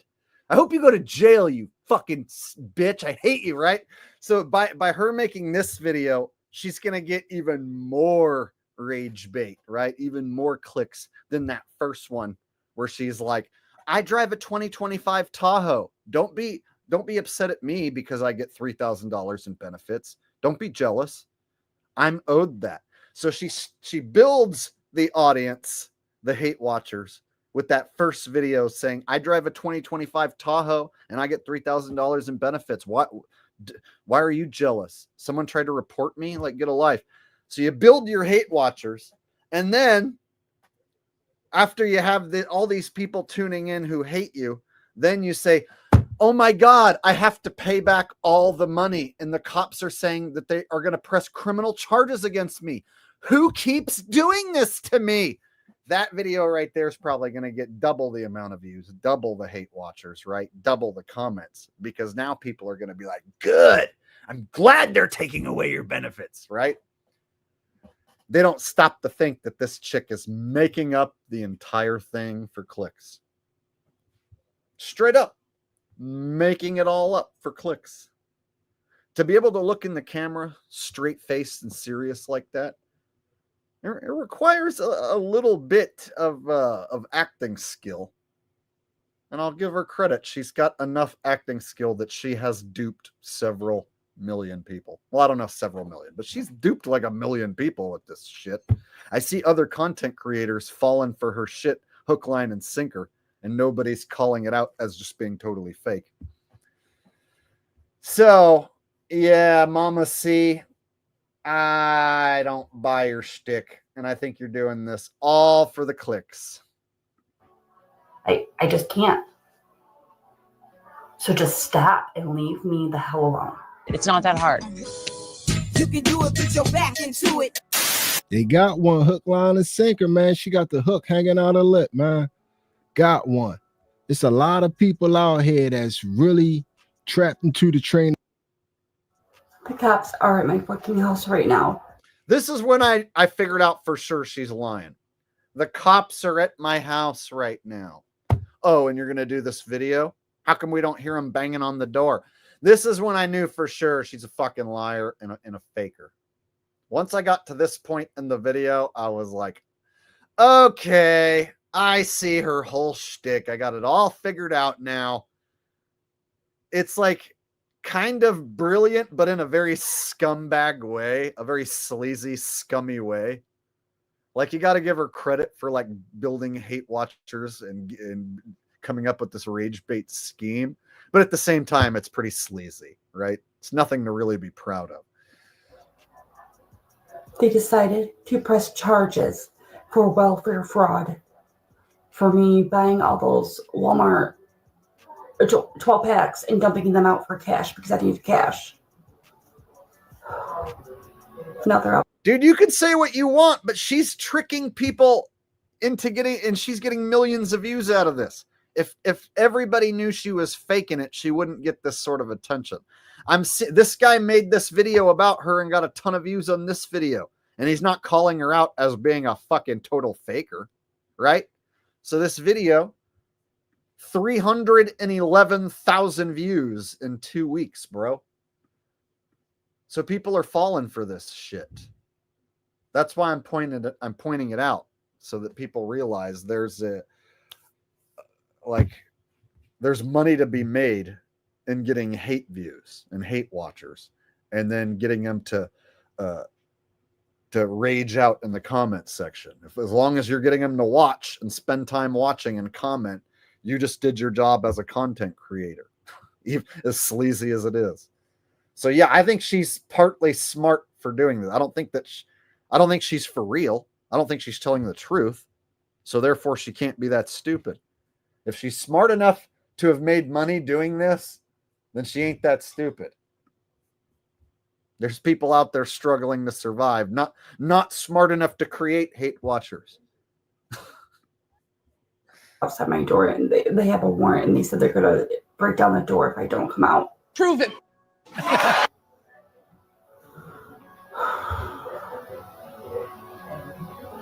Guess I'm going to jail, guys. They need to take. See that part right there? Guess I'm going to jail, guys. Well, how come we don't hear the cops banging on your door?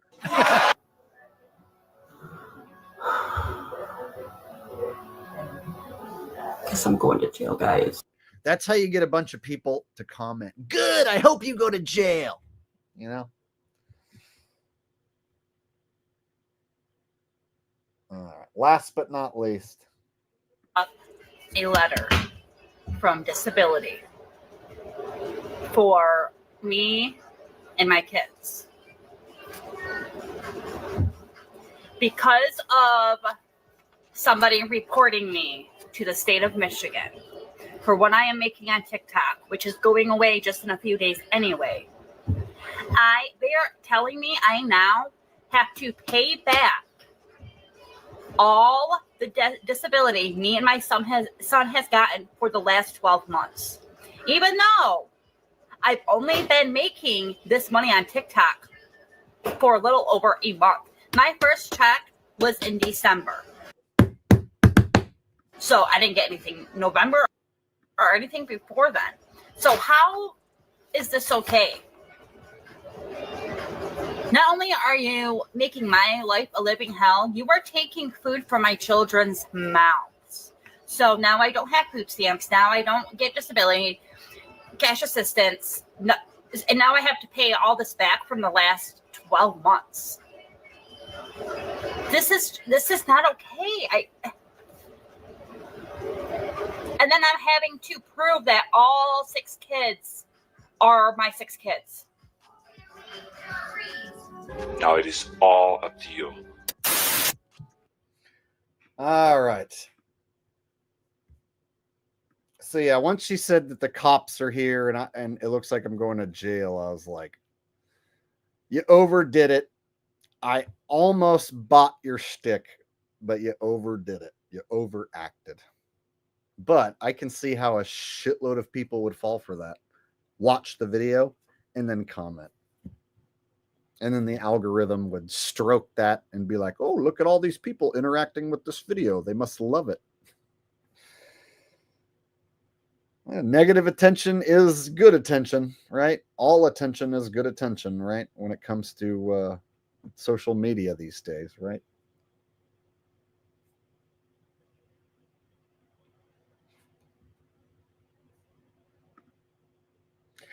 It's a very sleazy way to generate clicks. So even though it's somewhat clever, it's clever in a sleazy way, right?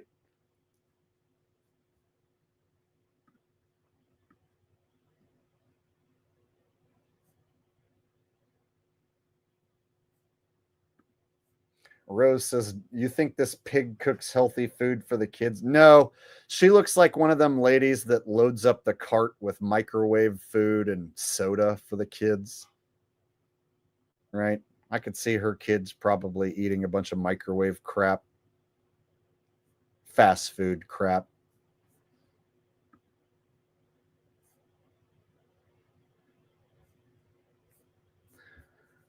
All right. What else did I want to go over tonight?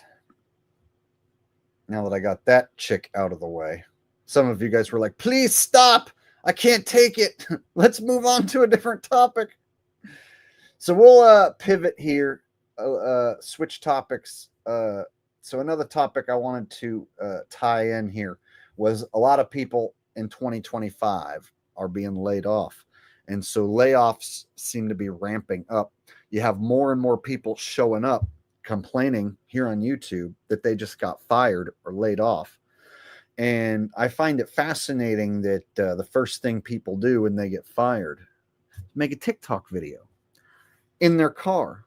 I just literally got fired like 5 minutes ago, and now I'm in my car making a TikTok video about it, right? Like that's the first thing people do now, make a TikTok video when you get fired.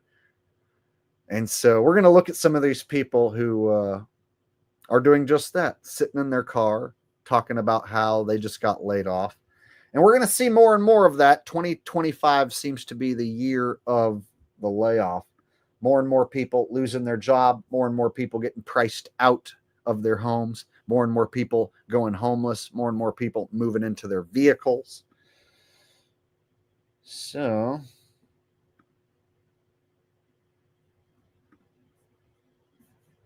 one sec.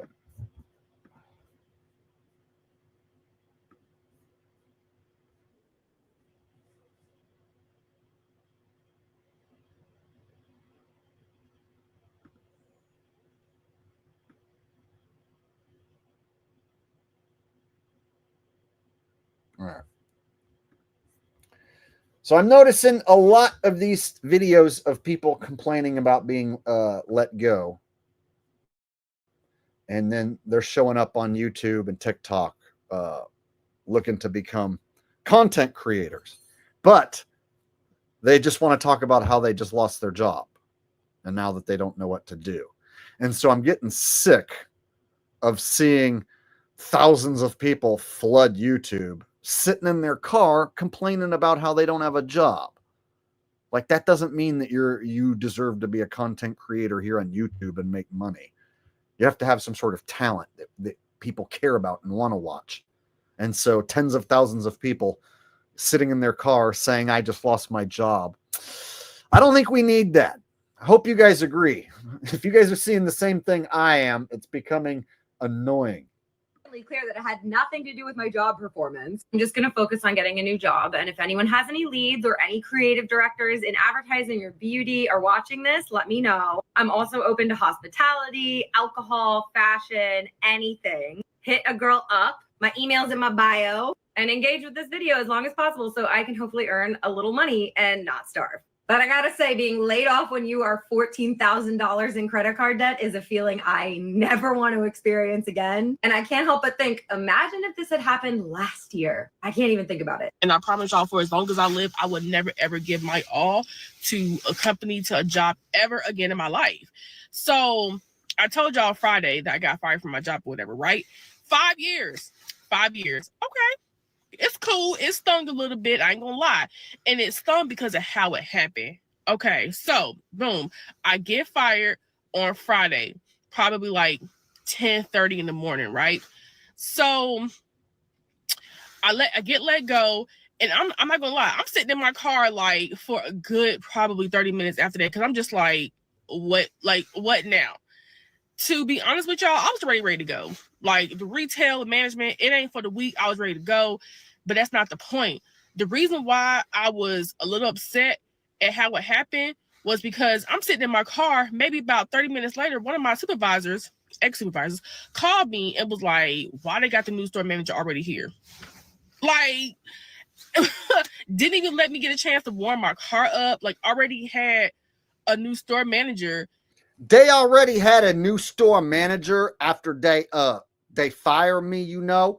They didn't even give me a chance to warm up my car. Like, if you gonna fire me, you should at least have the common courtesy and decency to let me warm up my car. But they didn't even do that. Shit, 2025, you ain't gonna let a bitch warm up her car after you fire her? So they had the new supervisor already there after they fired me. And I was like, whatever. I ain't trying to work for y'all. Y'all, I reached my breaking point. I don't know if I can ever work for anyone ever again after dealing with all this drama. You know what I'm saying, y'all. I'm going to sit in my car and I'm going to make a TikTok video about it. In fact, I'm going to start a whole new channel because I need a job right now. And I'm tired of working. So I'm going to try to do this TikTok thing. You know what I'm saying? So if y'all could please like and share and subscribe, I'm going to make another video about how I don't have a job. I'm going to be sitting up here in my car. You know. Right? And you know what? This is becoming very common. I'm seeing this over and over and over and over and over and over again. YouTube keeps recommending me people like this. I lost my job. Watch my YouTube channel. It's about me sitting in my car talking about how I lost my job.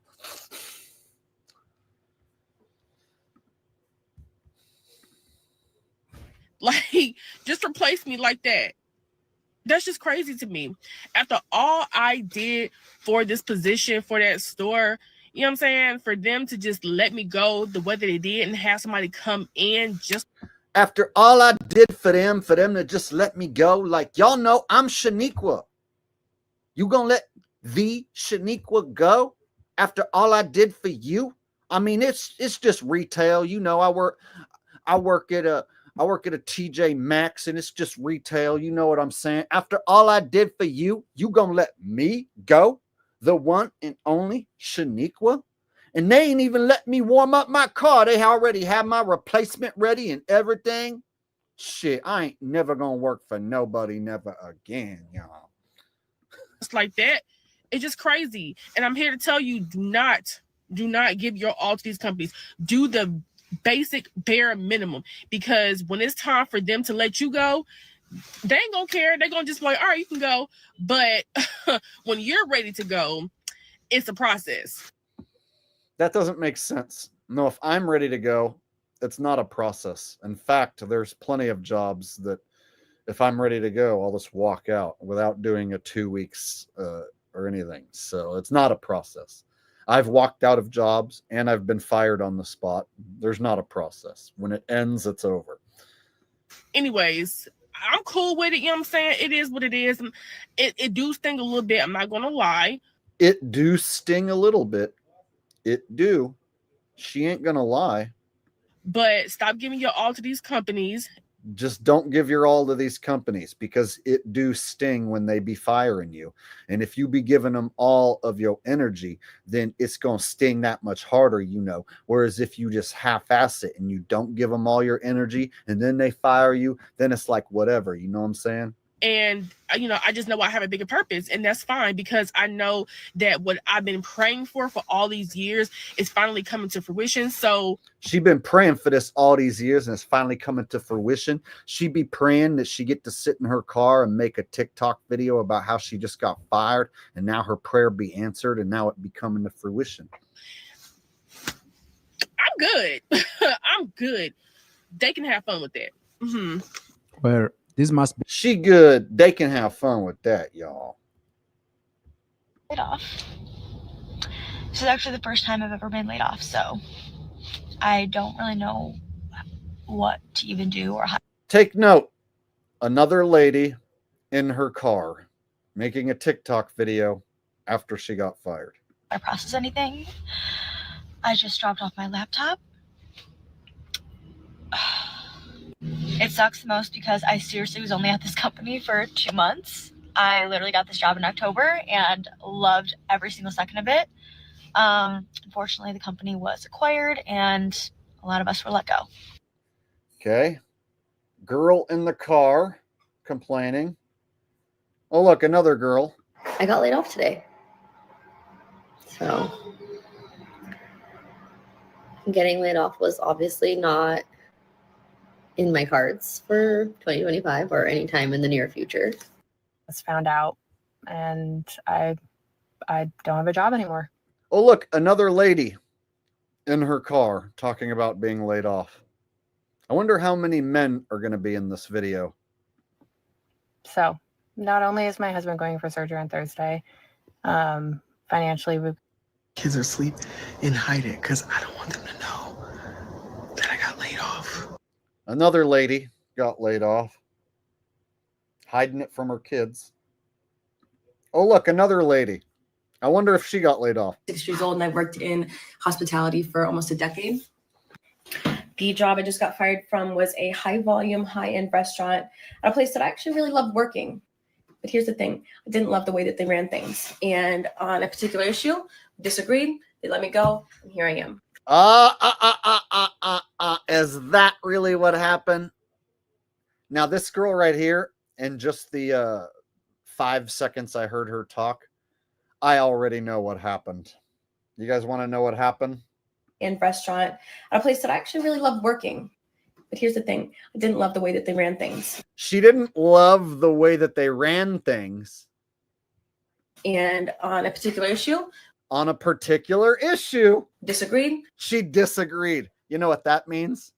She shot her mouth off to her boss about what she didn't like. And then they said, okay, get the fuck out of here. You don't work here anymore. Bye-bye. That's what happened. You guys can tell by the way she explained that she shot her mouth off to her superior, and her superior said, hey, guess what? You don't work here anymore. So get the fuck out of here. Bye. That's what happened. You can tell by the way her attitude is when she told that story, and by the way she was very vague. Well, what did you disagree with them about? How did you go about bringing that up? Did you do it in a very nice manner, or did you raise your voice? What choice of words did you use? I'll bet she was a real cunt and she shot her mouth off like a bitch. And I'll bet you her boss was like, you're replaceable. Get the fuck out of here. I'll bet you it went down something like that. I can just tell by this chick's attitude. They let me go, and here I am. I am unemployed for the first time in my entire life, and I don't know what the hell is going to come next. I'm going to try to do this without crying, but it's not working. Look, guys, another woman making a TikTok video after she's been fired and sitting in her car. I'm seeing a theme. Are you guys seeing a theme here? Now, I know there's men who get fired, but I'm wondering, as far as men versus women, how many of them sit in their car and make a TikTok video complaining about it right afterwards? I'll bet you more women are guilty of this behavior than men. Just based on this one video alone. And I'm an ugly crier, so here we go. I just walked out of my job of almost 8 years. I finally met my breaking point, and I sent that email and I walked out that door. And it feels so good. It feels so freeing knowing that I don't have to deal with the stress of that place anymore. But I put a lot of time and work into that job. Good point, Misanthropic. She says men go straight to the bar and think about how they're going to get a new job before their wives find out. Yeah, the hair really looks fake from shoulders down. Like the top doesn't, well, this part looks pretty weird. But you can really tell how fake it is from the shoulders down, just the way it sits on her chest. It just looks fake as fuck. So it's hard to give up.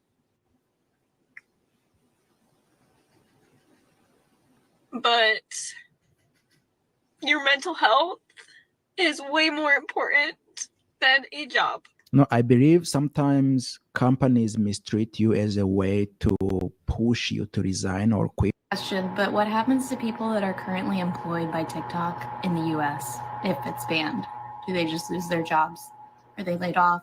Do they have to go to VPN to work on the same thing in another country? Yeah, people work at TikTok in the US. I think those are the most stressed out people.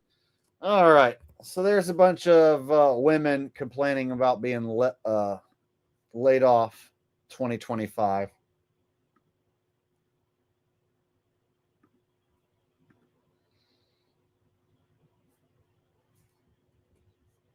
Rose says she should sell her hair. Jonna says she should sell that hair. Yeah. Donate the wig to cancer patients.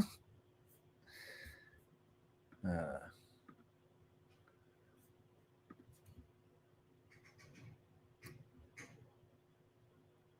right. There was another video. People freaking out about their food stamps being possibly cut. We'll take a look at that.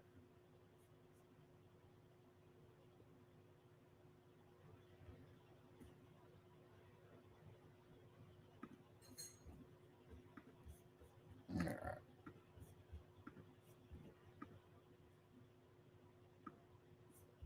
Letter from the food stamps. Another thing too, I've noticed a trend. Deals were sent into our office. We had to conduct an investigation. And during our investigation, we did come across a few discrepancies in your application. It says, therefore, over the last 6 months, you received benefits that did not belong to you and needs to be paid back. You know how much I have to pay back? Do you want to know how much food stamps I have to pay back? I have to pay back $27,000. Good thing is that they offer a payment plan, because where the f am I going to get $27,000 off? OnlyFans. Shake that ass. Shake that ass. You need 27 grand. Shake those boobies. Shake that ass because you need 27 grand. Get to work. Shake that ass on OnlyFans. That's what you need to do, right? Every woman's fallback plan. Shake that ass on OnlyFans, right? Get on Facebook and flood every single male in their DMs and say, hi, sweetie. And then send them a link to your OnlyFans. Right? You'll have 27 G's in no time. And guess what? Where am I going to get $27,000 off of? See, look, I mean, it's just dumb people like this, bro. Like, honestly, bro, the people who probably are... Honestly, bro, I don't want to hear anything you have to say. I just want to hear the stupid ladies. In fact, I don't even know if I want to watch this guy's video because he talks too much, I think. Yeah, let me go ahead and dump this guy. Find a better video talking about the same thing.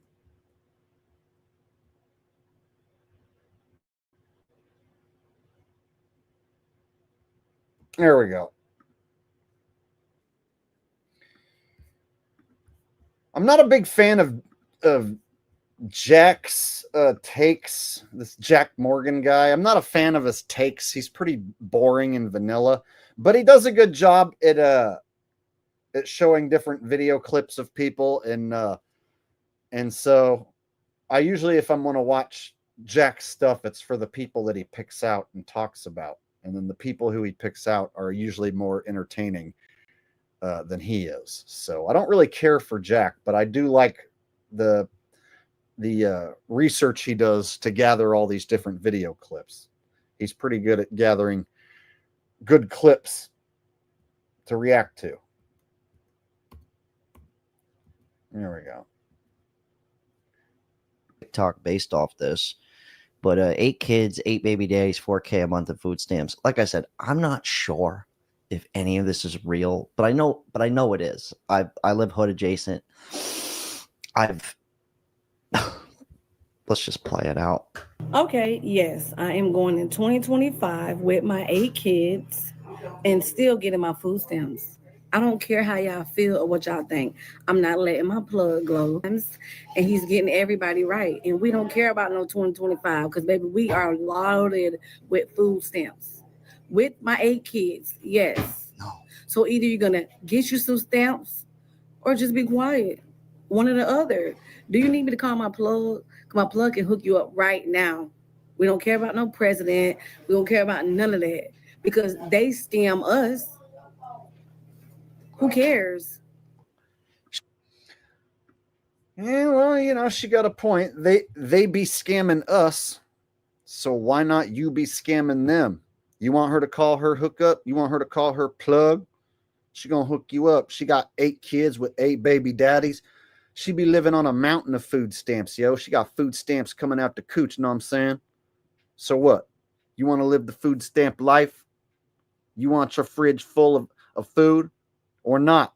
If you don't, then shut your motherfucking mouth, all right? They be scamming you. You be scamming them. If you don't want to be scamming them, just shut the fuck up then.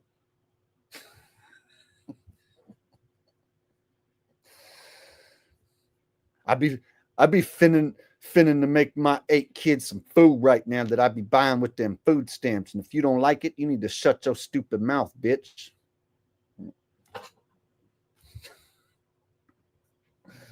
All right.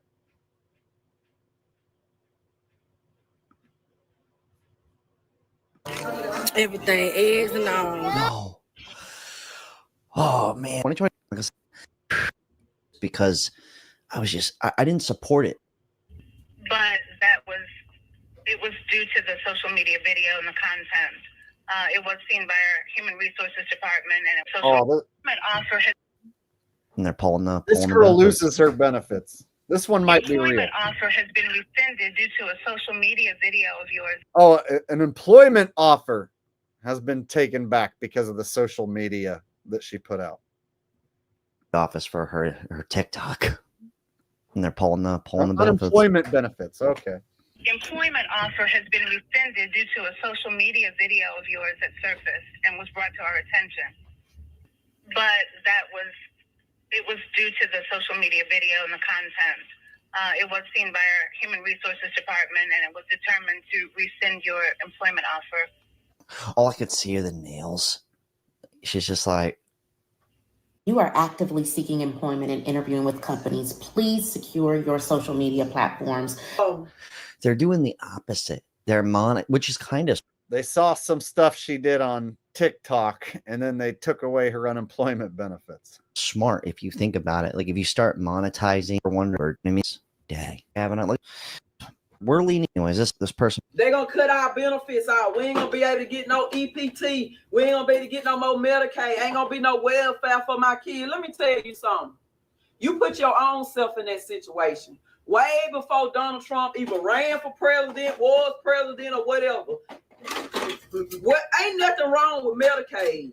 Ain't nothing wrong with welfare. But welfare is supposed to be for temporary people that's income disabled temporarily. You been on that shit 5, 10, 15 years. Some of y'all keep having babies over and over again just so you can stay on welfare assistance. Some of y'all got babies 1, 2, 3 years old just so you can continue to get federal welfare.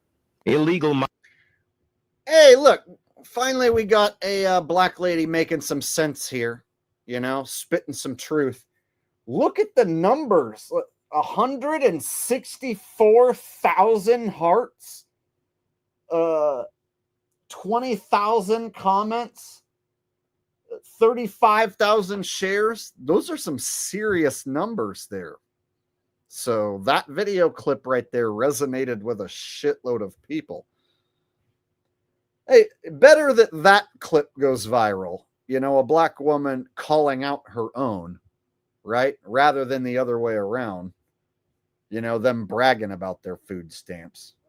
Continue to get federal welfare. Illegal migrants in. That's a real thing. She's not. It sounds so bizarre, but she's not making it up. She's not. She's not. There's a board game after this called Public Assistance. I got a super chat coming in from Johnny Brower. No message attached, but just the super chat. Thank you very much, Johnny Brower. I appreciate that.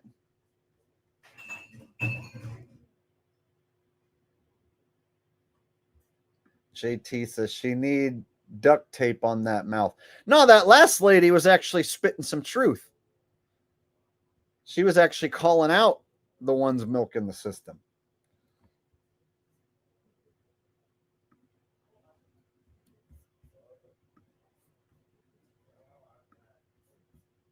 Lady from the beginning. It's just take a hit. I mean, seriously, metaphorically, of course. They're cutting food stamps. Now, I am not someone who thinks that nobody should ever get government assistance. You have fallen on hard times. I think it's fine if you need to get government assistance for a time. But I think there should be a limit to how much government assistance a person receives, especially if that person is an able-bodied adult. I've seen so many people abuse this system. If you are an able-bodied adult, the government is not the one who is responsible for you. You are the one who is responsible for yourself. It is up to you to take care of yourself. Now, if you need food stamps or you need government assistance for a time, maybe you fell on hard times, maybe you got laid off through no fault of your own, and you need government assistance for a time, that's fine. To volunteer for I can't believe that this has to be explained. Yeah, it's basic stuff, but she's right. It's been absolutely abused. People have milked that system and abused that system to the point where people have to make content about it, exposing how the system's being exploited and milked by these low-life scumbags who are completely dependent on the government, and then who bitch and cry when the government threatens to take away any of those benefits.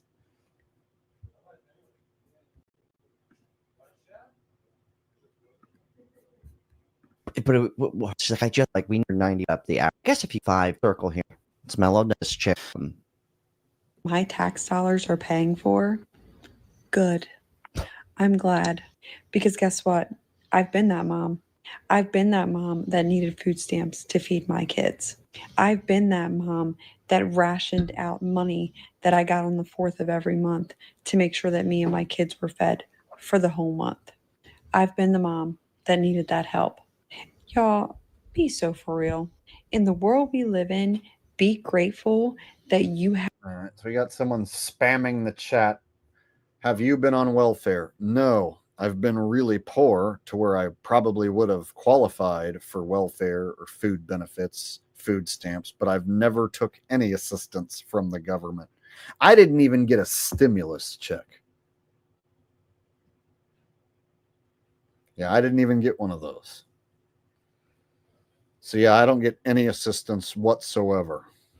So you know what? The money I make here on YouTube, I keep all of it. And I don't send them a fucking thing.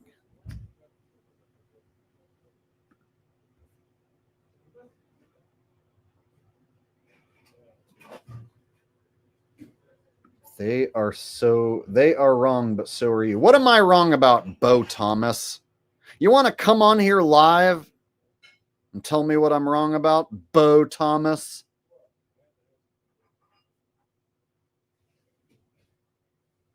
You want to come on here and explain? How about I post the link and you can come on here and explain how wrong I am, Bo? You want to do that?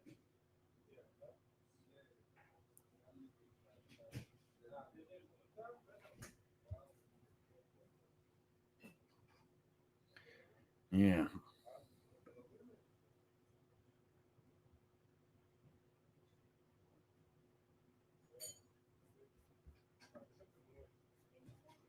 All right.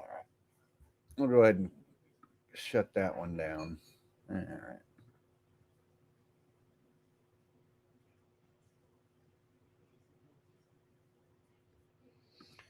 Will do, but I'm on your side. Oh, well, I thought you just said I was wrong. You're going to tell me I'm wrong, but then not say why. Or, just call me wrong, unless you're talking to someone else. If that's the case, I apologize.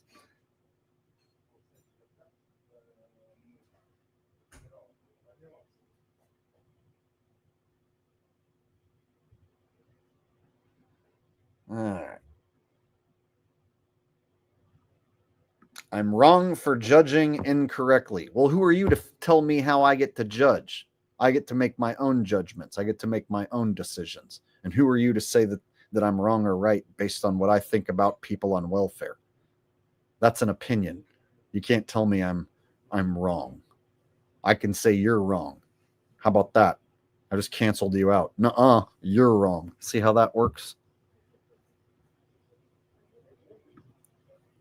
You judged me incorrectly just now. So what are you going to do with that, Bo? Oh, my judgment comes from no knowledge. Oh, but Bo knows. Bo knows knowledge. Bo knows everything, right? But I don't. Yeah, keep running your mouth, Bo, and I'll bounce your stupid ass out of here.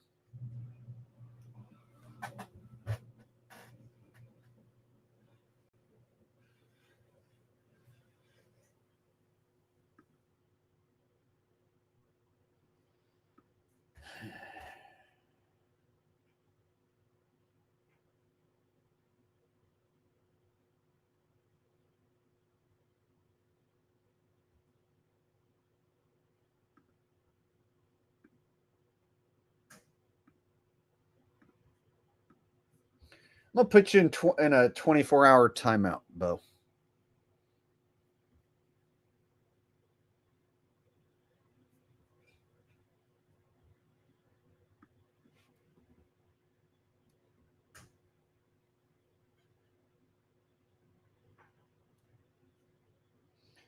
In fact, now I'm just gonna ban you from the channel. Yeah, I just don't like your comments. You started to turn into a fucking stupid piece of shit bitch. One little comment saying you don't agree with me is one thing, but then it's like, oh, you're not as good as I thought you were. You aren't as good of a person as I am. I'm Bo. I know all about welfare. You don't know as much as me. You're incorrect because I'm Bo, and you're not as good of a guy as I thought. Oh, fuck you. Get lost. Don't ever come back. Bye, Bo. Bitch. Bo is a bitch, and he's gone. Bo got banned. Bye-bye, Bo. There you go.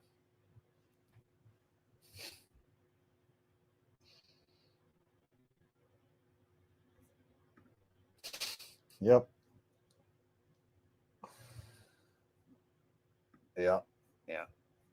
You should really think twice before you send a bunch of negative comments my way, and then try and make it out like I'm not as good of a person as you thought I was.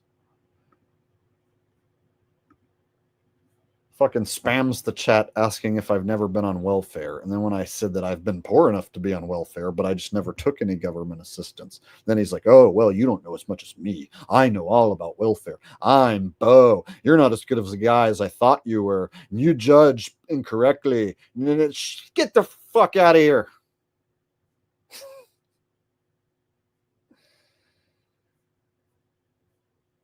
Yep. Bo likes taint sauce.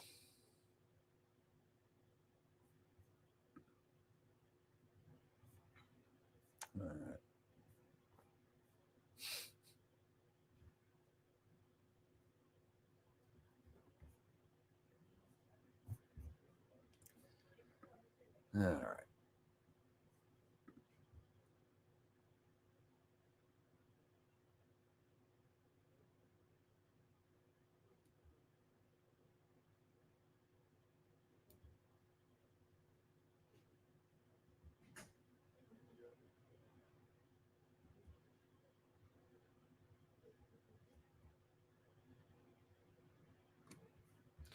All right, we'll just do some open topic chat, I guess, at this point.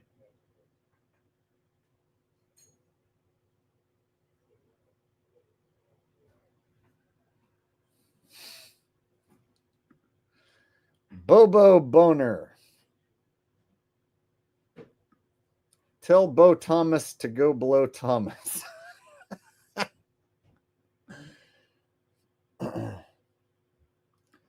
Bo probably making another account.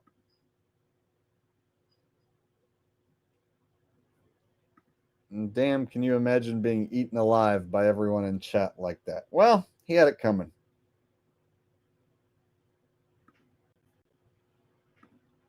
"1980s Excellence says, can we destroy RV Truth again, my personal enemy?" We could probably do something like that for a little bit. Yeah, RV is a government agent. He's a nameless, faceless, coward bitch shill. And he slanders me every year, calls me Jake the Fake.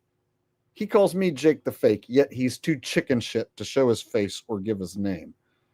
Too chicken shit to debate me live, right? He literally denies the actual path of the sun. He claims the sun goes in a circle between the tropics over the AE map. And he claims he's a Christian and that his model of the flat earth is biblical.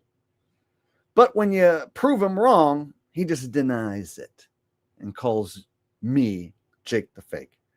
So when I proved him wrong about the sun not going in a circle between the tropics with simple sunrise and sunset angles from, let's say, Tasmania, Australia, and then websites like SunCalc, he denies it. Just denies what the sun's doing. So anyone who watches RV, you're watching a government agent who lies about the path of the sun, which would make anyone who watches RV a fucking idiot. So any of you guys who watch RV, you're a fucking idiot if you listen to that guy. He's provably wrong and a government agent and a coward. In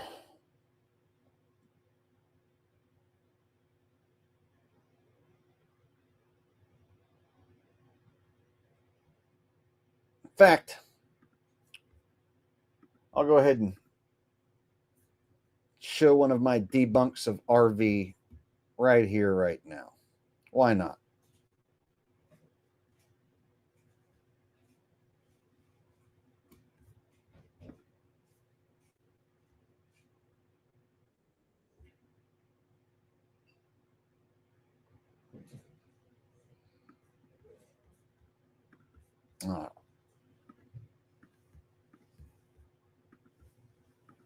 Turn this into a little bit of an RV exposed video.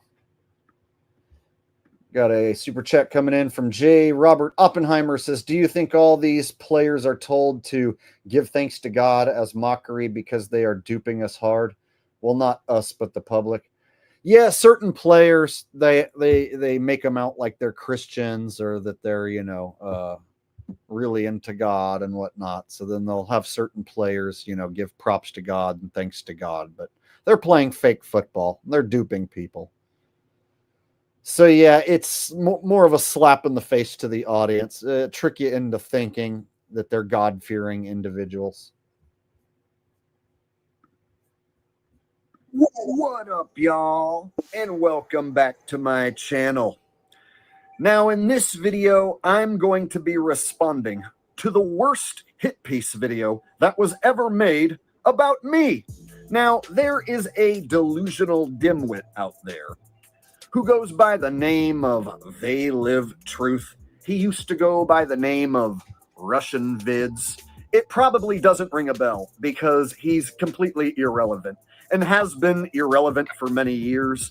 So this dim-witted, delusional fellow whom I speak of, he dupes his audience into believing some of the silliest things, such as he tells his audience that the sun shrinks into a tiny dot, shrinks into a tiny little pinprick, and disappears. It's his claim that the sun never actually sets. It just shrinks as it moves away from you and turns into a little dot and disappears. He says that this only happens at certain locations around the Earth. Now, I have debunked this silly notion in the past, but he recently made an entire video doubling down on this silly notion that the sun shrinks into a freaking dot. So I asked my audience during a live stream, hey, you guys, have you ever seen the sun shrink into a little tiny dot? And of course, the unanimous answer was no, never, not ever once, from everyone in my chat, because, you know, the sun doesn't shrink into a dot, of course. Now, I said there are some YouTube videos out there which might make it look like the sun is shrinking, but in real life, with your own two eyes, have you ever seen the sun shrink into a tiny dot and then disappear? And everyone unanimously agreed, no, it doesn't do that. Of course not. So in today's video, we are going to debunk this silly, delusional man and all his silly claims. So strap in, we're about to have a whole lot of fun. So let me ask you guys this question I asked earlier. Let me ask again. How many of you guys have seen the sun shrink into a tiny little dot? With your own eyes, not in a YouTube video, with your own eyes. How many of you guys have seen the sun get smaller and smaller and smaller and smaller and smaller until it's like a little pinprick of nothing? Be honest, with your own eyes, not a YouTube video, what you have seen. I personally have never seen any examples of that ever. Every time I've ever seen the sun with my own two eyes setting, it gets a little bit bigger as it hits the horizon. And it never, ever once has ever shrank into a dot ever in my life. That's because you're a complete imbecile that doesn't understand the most basic, fundamental things about the flat earth model. Let's get right to it. With the video footage I showed from my previous video with the sunset in Africa, where obviously you see the sun going towards the horizon and shrinking, getting smaller as it goes towards the horizon. This is obvious. And imbecile, fake Jake doesn't understand what is taking place here. So if you're following along, RV has claimed that the sun does indeed shrink into a little itty bitty teeny weeny dot, but you have to go to Africa in order to see it do that. That's his claim. I didn't make that up. I'm not straw manning him. That's his claim. Now, rather than just take RV's word for it, that everyone in Africa sees the sun shrink into a little tiny dot, I decided to see if there was any other video examples of the sun setting in Africa. Shocker, there are. And guess what? They don't look like the one that RV showed. And the sun doesn't shrink into a tiny dot. So here's a few examples I found within a couple minutes of looking right here on YouTube. Roll them. So within a few minutes of searching for sunsets in Africa, I came across this video on a really small channel with only 22 subs. Now, I don't know who this girl is, but it appears that she is in Africa right now, and she's posting recent footage of the sun setting in Africa as of 8 days ago. So this is recent footage that we're looking at, and you guys, we can see the sun is obviously not shrinking into a dot. The girl who posted this footage says it's taken in the Masai Mara National Reserve, Kenya. Being so close to the equator means the sun rises and sets really quickly. Yeah, it does, but it definitely doesn't shrink into a dot. Now, I'm sure RV will say that this person is lying or that the footage is fake or not really in Africa, but why don't you go do your own research like I have and go take a look at this channel? It seems legitimate to me. Now, I can assure you I have no idea who this person is, but when I see, okay, African sunset, African animals, small channel, small view counts. Yeah, this seems like a legitimate channel to me. Now, here's another video I found from another small channel, and this one is called Sunset in Africa, a visual poem by Christian Chris Zen. I wonder if he's a real Christian or if he's a fake Christian like RV. I wonder if RV would consider this guy a fake Christian for posting real footage of the sun going down in Africa. Look, it's not shrinking into a dot. Shocker. Oh, look, you guys, here's another example of an African sunset where the sun doesn't shrink into a dot. Yeah, I know. I bet you weren't expecting that. And here's a video that is 15 years old. This one's on the Africa Travel Channel. Guys, there is no shortage of African sunsets right here on YouTube.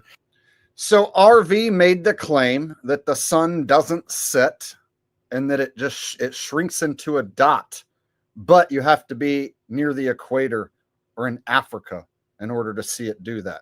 So then I went and found these African sunsets, which doesn't show a shrinking sun. So he lied out of his ass. And he does that a lot, and his followers buy whatever he says. So if he says Jake is a shill, Jake's a fake, Jake's here to make the flat earth look stupid, my content literally blows the doors off of his content. I'm the guy that gives you the actual sunrise and sunset angles, whereas he fucking lies and says that the sun goes in a circle and that it shrinks into a dot. Now, when I prove him wrong, you would think that'd be the end of it and that his audience would be like, oh, fuck, you're a liar. Jake proved you wrong. But no, his audience doesn't watch anything I put out. They don't care to see him being proven wrong. They just go with whatever he says. So if he says Jake's a fake, he's here to make the flat earth look stupid, they just repeat that. He says Jake's here to go against the word of God. They think, oh, well, he's evil. He's going against the word of God because that's what RV says. Meanwhile, like, I go prove that he's a fucking liar. I'm like, look, you guys, here's a sunset in Africa. Here's another sunset in Africa. Here's another sunset in Africa, not shrinking into a dot. Yeah, I prove him wrong, but still, he still has followers who listen to everything he says. So it sucks that I have debunked this guy, proven he's a liar, proven he's a fucking nameless, faceless, coward, bitch-ass government agent, and still, he's got thousands of subs and people listen to whatever he says. And every year he makes a video saying the same lies about me. Every fucking year. And he always says that I saw a plane in Monterey and lied about seeing the plane, and that I saw it beforehand and lied about it so I could push simulation theory. It's one of his favorite things to say about me. And none of them look like the one that RV showed with the sun shrinking. In fact, all of them look completely different. So these examples that Russian Vids is showing of a shrinking sun, these are cherry-picked examples, and I can assure you the majority of the sunset videos on YouTube in Africa show a big, huge orange or yellow sun going into the horizon. They do not show a shrinking sun like this.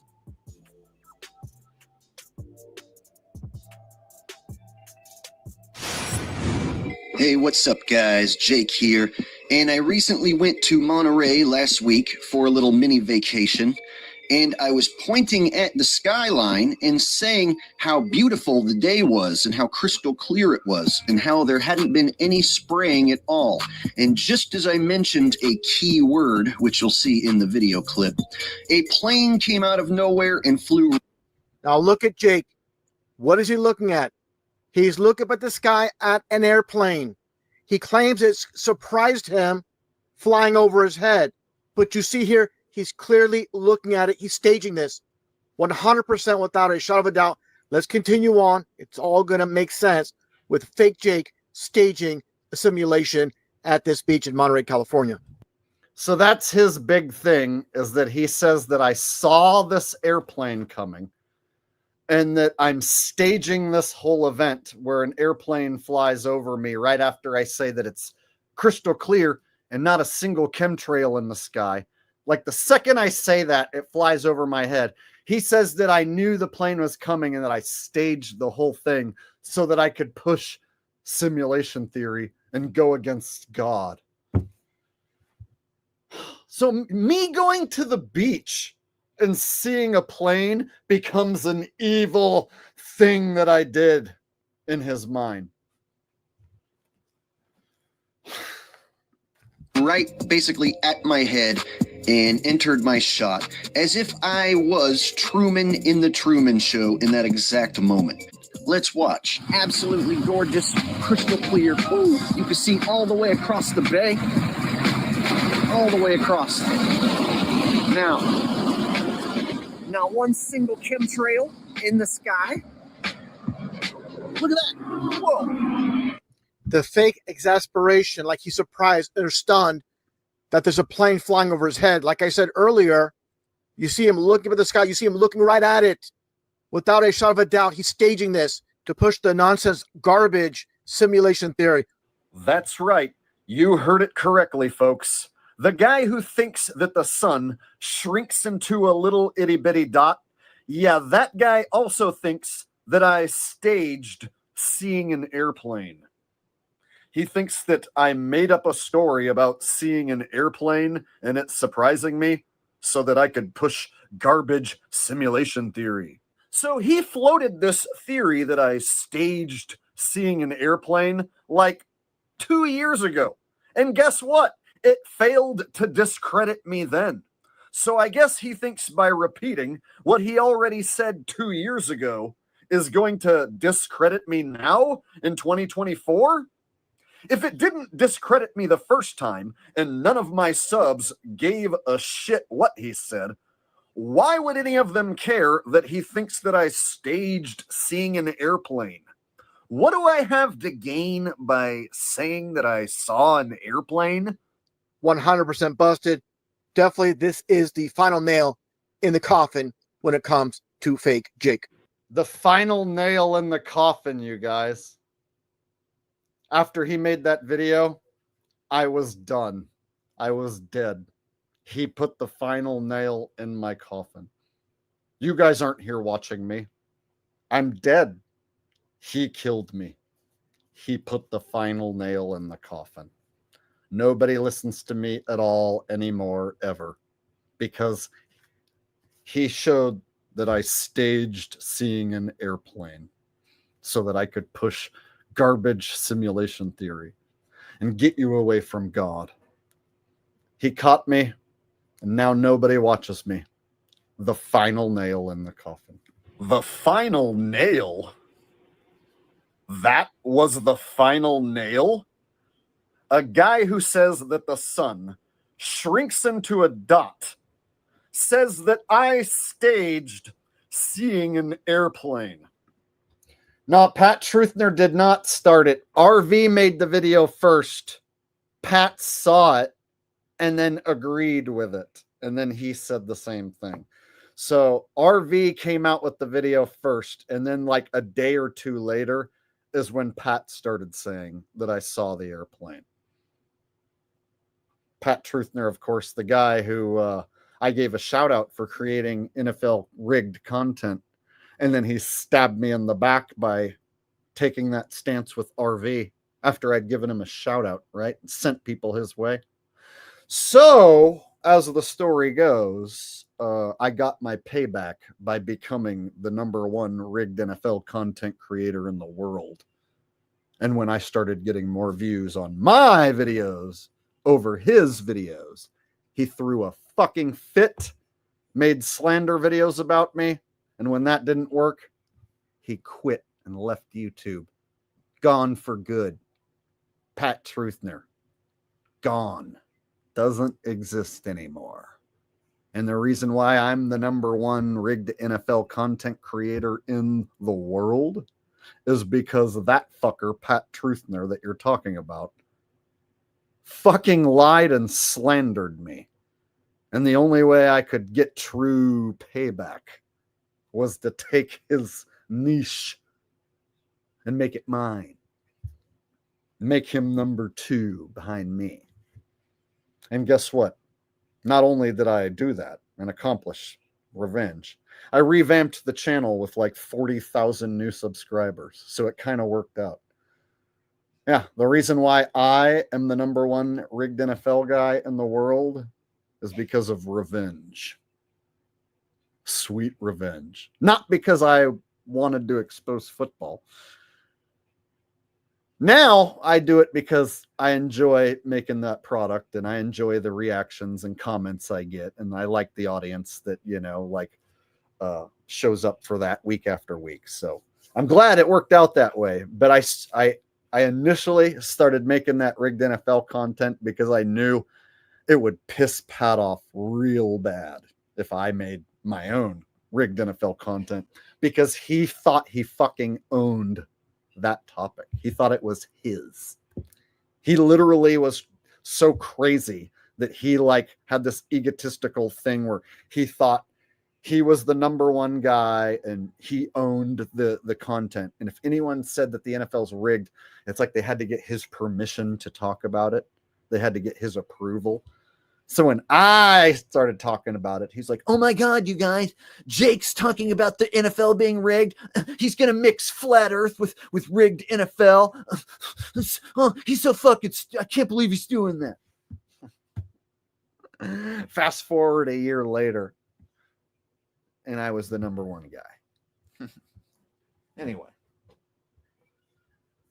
Yeah, that's the story.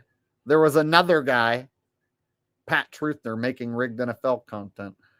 And I gave him a shout out, and I was subscribed to his channel, sent hundreds of people his way, maybe thousands. And then he fucking takes RV's side and says that I staged seeing an airplane and that I'm a con man.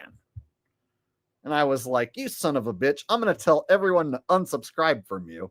So I did. I told everyone to go unsubscribe from that piece of shit. And then the season had ended. So I had to wait the entire off season, right? And then just before that next season started, I pumped out my first NFL rig content video. And he immediately started to flip the fuck out.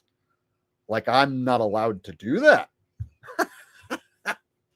And then funny thing was, I started to get new subs like right away. My sub count would not move when I was talking about conspiracies. But then when I threw in the rigged NFL shit, it suddenly, my fucking subscriber count started to move up. And then they started to get more views than anything else I was putting out. And I was like, maybe I'll stick with this. Anyway, funny story, huh? All right, let's continue with me destroying RV. And this somehow is the final nail. In what? Final nail? My channel still exists, and I still have the same amount of subs that I had yesterday. So, what exactly is this final nail that you speak of? I'm still standing here, and in fact, I put together this little video here which debunks the ever-living crap out of everything you said in your terrible, unwatchable hit piece video, which is among the weakest hit piece videos that have ever been done against me. So, beings that RV resorted to lying and slandering my name in an attempt to discredit me, it's only fair that I make an attempt to discredit RV. And I don't have to lie or slander him.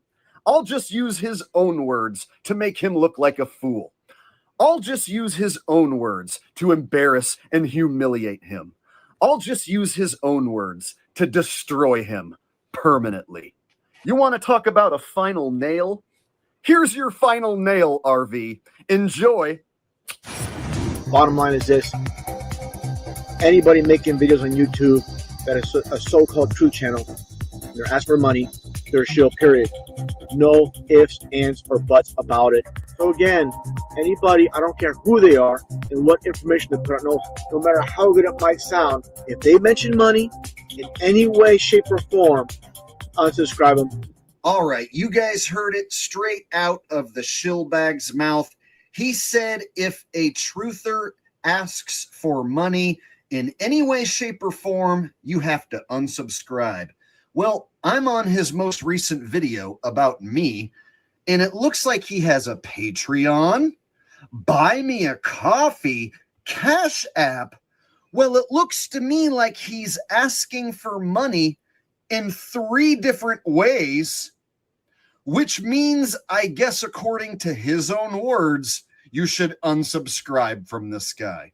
I mean, according to They Live Truth, formerly known as Russian Vids, if a truther asks for money in any way, shape, or form, you have to unsubscribe. You gotta do it, man. Bottom line is this. Anybody making videos on YouTube that is a so-called truth channel, they're asked for money, they're a shill, period. No ifs, ands, or buts about it. So again, anybody, I don't care who they are and what information they put out, no.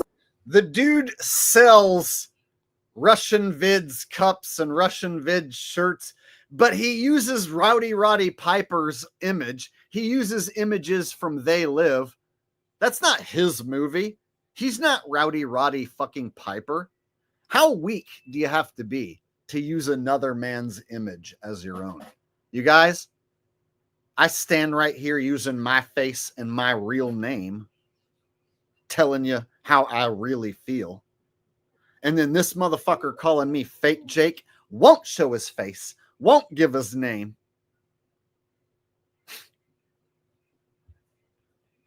Shit. Trying to say that I'm the one who's fake? Come on. No matter how good it might sound, if they mention money in any way, shape, or form. Look, if they mention money in any way, shape, or form, he's got a Patreon, he's got a store, Buy Me a Coffee, and Cash App. Cash App. Straight up, that's money. He says if anyone in the truth community asks for money, they're a shill and you need to unsubscribe. And there he is with his Cash App, right? Selling another man's face. That's one thing you won't ever see me do, is use some other man's image as my own. Right? When was the last time you saw me using some other dude's image as mine, right? But that's what RV does. And his audience is cool with that. Oh, he pretends that he's a Rowdy Roddy Piper. He uses Rowdy Roddy Piper's face from They Live movie. And that's totally acceptable and cool, all right? Won't give his name, won't show his face. Uses some other man's face. Meanwhile, I use my real name and my real face, tell you how I really feel. He has the audacity to call me fake Jake. Yeah. Means he's a government shitbag, no good cocksucking bitch shill. That's what that means. Form. Unsubscribe him. Patreon, Buy Me a Coffee, Cash App.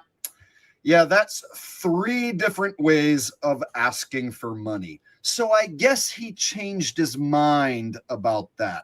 Right, RV? I guess you change your mind when it comes to begging for money. Right. You have the Russian Vids YouTube channel and all the different colors. Look, he's selling a shirt with Rowdy Roddy Piper's face from a movie. How cool is that? You know, I created my own design where I proved that the moon landing is fake, right? So this is my design. I took the actual photo from the 1969 moon landing where they supposedly landed on the moon. And then I added my own lunar module or a homeless tweaker shelter, right? To get you to run this through your mind. Does this look like a lunar module or a homeless tweaker shelter? And of course, you're going to say it looks like a homeless tweaker shelter, which then leads you down the path that this thing looks fake because it is fake. So this is my shirt, a classic. You can buy one of these. I've got the link down below, right? I've sold plenty of these. This is a classic. And here's what RV sells. Rowdy Roddy Piper's face. Who are you going to wake up with that? Huh? For these t-shirts, as you can see, a long sleeve t-shirt as well with all the different colors. You can spare some money. I'm going to be very blunt, even though myself, I don't monetize, but this is the exception to the rule. for you guys out there that can spare some money, spare change, or whatever you have. So if any of you out there want to help out a little bit, can spare some money. Anybody making videos on YouTube that is a so-called true channel, they're asked for money, they're a shill, period. So if any of you out there want to help out a little bit, they're asked for money, they're a shill, period. There you go. So here's the deal. You got a guy who won't show his face, won't give his name. I know his name. I have a picture of his face. If I say his name and show that picture, he has a direct contact to YouTube's legal department, and he gets my video taken down within 24 hours. So I can't even show you his face or give you the name. Unless you go over to my bitch oot channel. You can find it over there.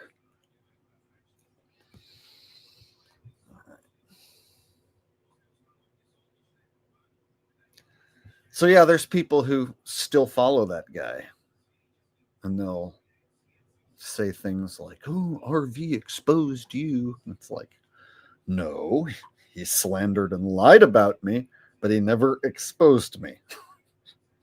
I've exposed him as being a liar. I've exposed him as being a cowardly shill, but he has never exposed me.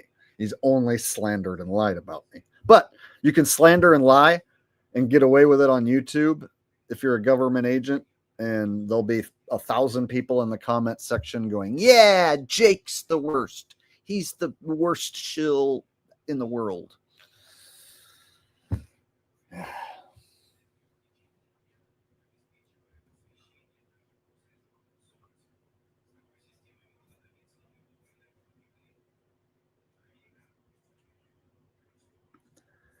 Hampton's AirTech says, YouTube liars and shills prove to me people will watch anything. Yeah, it's extra annoying, if you're a content creator who's into like conspiracies and stuff, then it's like par for the course that like you're going to spot all these channels that appear to be shill run, government run, right? Not legitimate dudes speaking their mind. And it's especially bad when it comes to topics like the flat earth, the earth not being a globe. That's kind of a big deal. And so they've hired a shitload of dudes to absolutely muddy the fuck out of the flat earth water. And they've done a great job to where now it makes people cringe to hear about it. And they, you get attacked if you talk about it. They've got a bunch of shills making the topic look retarded at all times. And they've fractured it, the cult community, into like 20 different cults, Oh, this is the radical Christian flat earth cult. And this is the rising earth cult over here. And this is the non-biblical flat earthers over here, right? So they have all these different sectors now, making it impossible to like unite people under one common truth anymore. They've done a great job at fracturing the truth to a bunch of little pieces.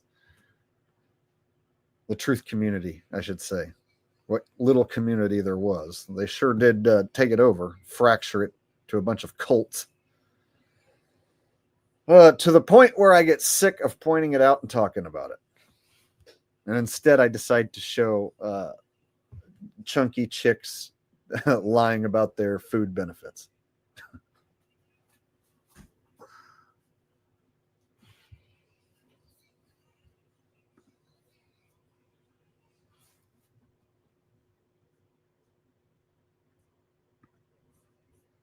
Yes, a lot of white supremacy and truther subjects intersect, sadly. And it's done on purpose so you can have a government-run account, spew a bunch of anti-Semitism and white supremacist talk, and then jump into any sort of truth community, right? And make it look like everybody, is, a white supremacist who thinks that school bang bang pow pows are fake, for instance, right? You can like put two and two together, like, Oh, you're one of those guys who thinks that nobody gets shot at these events. So you must also, be anti-Semitic. And in some cases, it's true because people want to blame the Jays for everything wrong. That's another popular thing in the truth community. Blame the Jays as if there's no other group, no other type of person that could possibly be evil, as if it's only the Jays. So I don't like to blame any one person or one group because I know collectively at the tippity top, it might not just be the Jays, the evil Jays. So the channels that say it's the evil Jays and place all the blame on the evil Jays, I feel like that's a bit of a trap, a truther trap, right? So rather than take that bait, I try and think, well, maybe at the tippity top of the pyramid, it's something not even human. And so at the tippity top of the pyramid, if something not even human is running this place, then it ain't just the evil Jays now, is it? We have to consider some of this technology that shows up to be otherworldly, such as this AI stuff, right?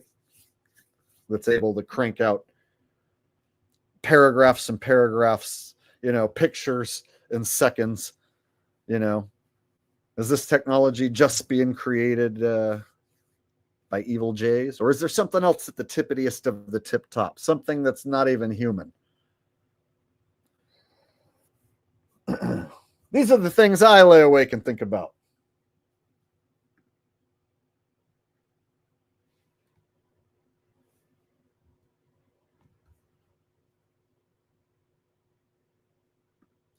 Yeah, you got Jesuits, and then you got the Jays, and then you got the combination of the two, which would be the Jesuits, right? You crossbreed a evil Jay and an evil Jesuit, and you get an evil Jesuit.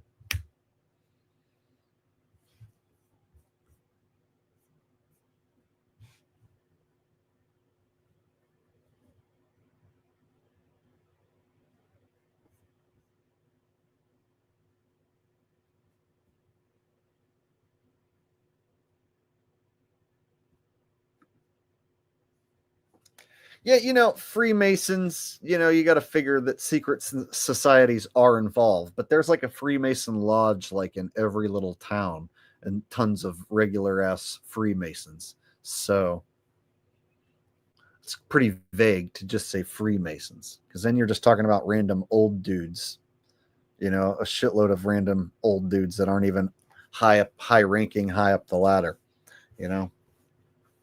So I don't like to just point at like somebody like Freemasons when you got something like a family like the Rothschilds that are above all that shit, You don't have to be a Freemason if your last name is Rothschild. If you're born into that, you don't have to be a member of a secret society. You're fucking born into it. You're born into the power.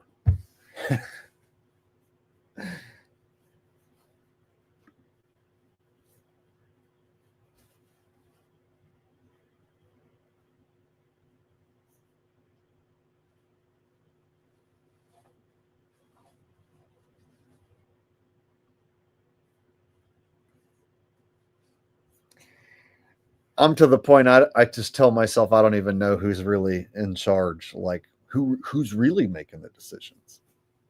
Like I don't think Trump has any real power. He's like an actor, a character. He's given his lines to read and he reads his lines. Sometimes he reads it right off a piece of paper, right in front of us. So Trump doesn't have power. And I don't look at, Elon Musk as a real guy running businesses. So I don't look at him as a rich, powerful man. I don't look at Billy Gates as being a diabolical, powerful, evil genius. I look at that as a character, an actor playing the role of diabolical, evil genius. So then you wonder, well, who's the ones who actually are in power making these decisions? And then you can point to families like the Rothschilds, let's say, Rockefellers, these big name families that have been around for generations. You can point at them, but then you have to wonder if even that's a front and that there's people telling them what to do even, right? And then who are they? And then at the tippitiest of the tip top, is there something that's beyond human at the tippitiest of the tip top? Something that's more evil than a human could ever dream of being?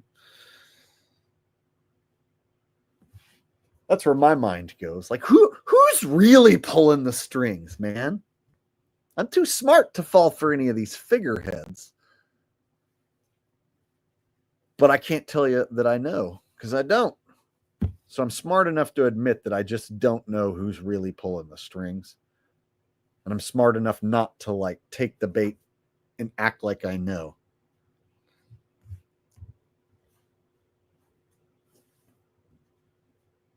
Yeah, at the tippitiest of the tip top is the red guy with the horns, the devil himself, right?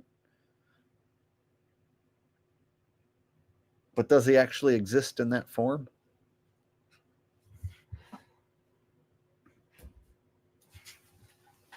Ralph.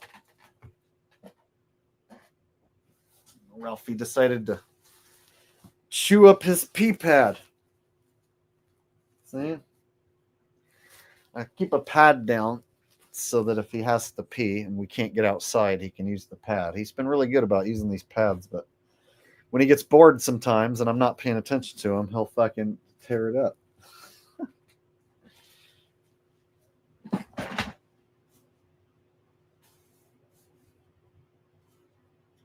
Yes, I'm gonna stop my stream. I'll take you out in a minute. He's getting bored. I can tell he's wanting me to take him out. He hasn't been out in a while. It's probably why he's ripping up his pee pad. Look at that baby. He's getting big too. Getting heavy. I swear he's doubled in size in like a month and a half. Look at that pup. He wants to go outside probably, huh? Probably wants to eat food and go outside. Look at that puppy.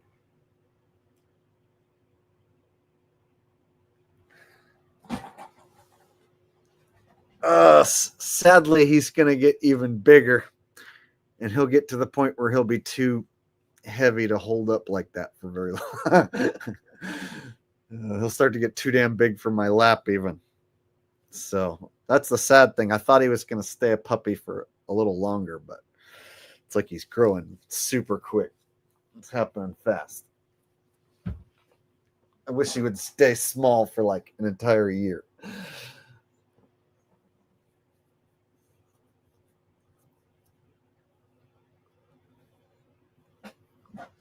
Tom A says, I had a dog that looked just like that. Well, a lot of beagles look similar.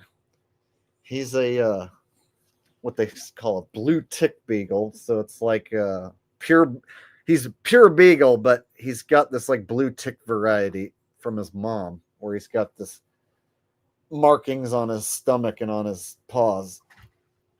But yeah, he's pure beagle. Look at those floppy ears. Big floppy ears. He likes to chew, so I buy him bones. Where's his bone? Oh, here it is. So to keep him busy, so I can get a little work done, because he will not leave me alone unless I give him like something to keep him busy. So I bought this. This one's a lamb bone, so I bought like a couple bags worth of bones, and I give it to him raw too, and then he chews the fudge out of them, right? So, yeah.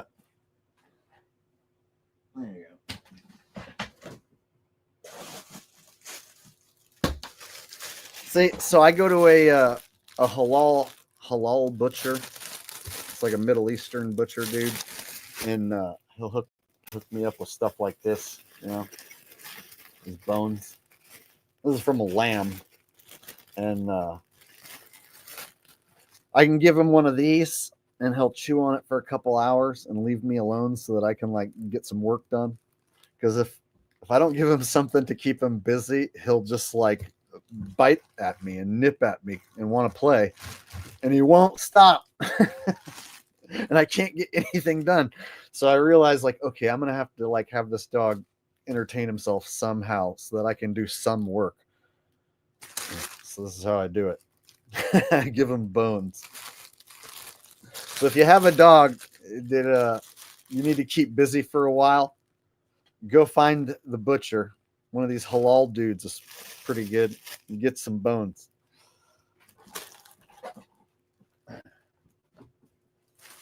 I got a big ass bag. Okay.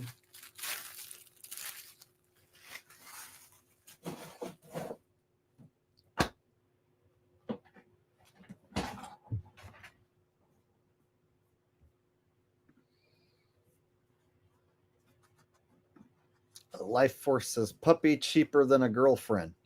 I guess so. I haven't had a girlfriend in quite a while. So he hasn't been too expensive. I buy chicken and beef for him, and then I cook like a big portion, and then he eats on it for a few days at a time, and then I buy more. So I usually will buy meat when it's on sale. So I wait for the meat to get dropped down in price.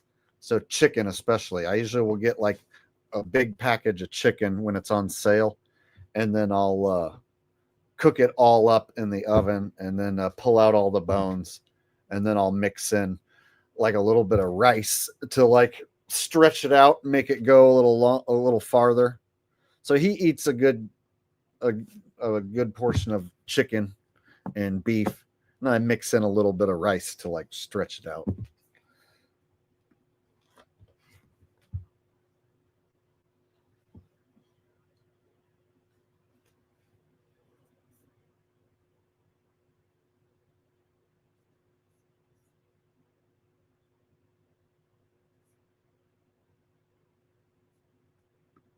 Cookie says, hold on. Whew. Bless me. So Cookie says, I went to the halal butcher today and got some steaks. I like their meat. Yeah, there's a couple different Middle Eastern halal butcher guys around here. And so I went in to go see if they had like some sort of bones. And they had this big freezer, and it had all sorts of different kind of meat and bones in there. And so he hooked me up with a few bags full for like $12. I got 3 bags full of bones. So that should keep him busy for a month or two.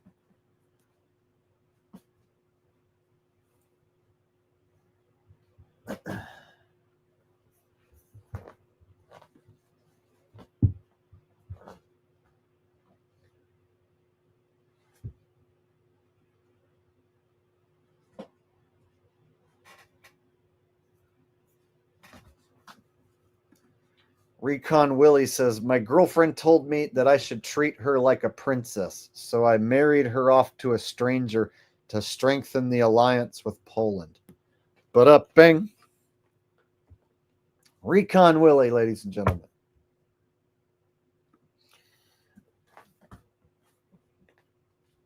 Ow. Ralph.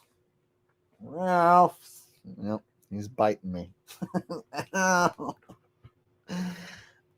Ow. You're hurting me, Ralph.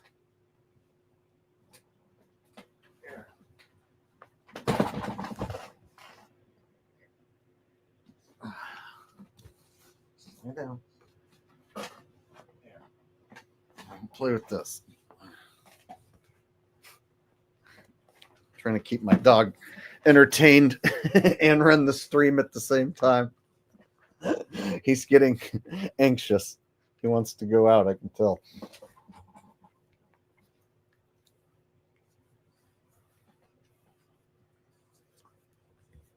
All right, I'll wrap it up soon, I promise.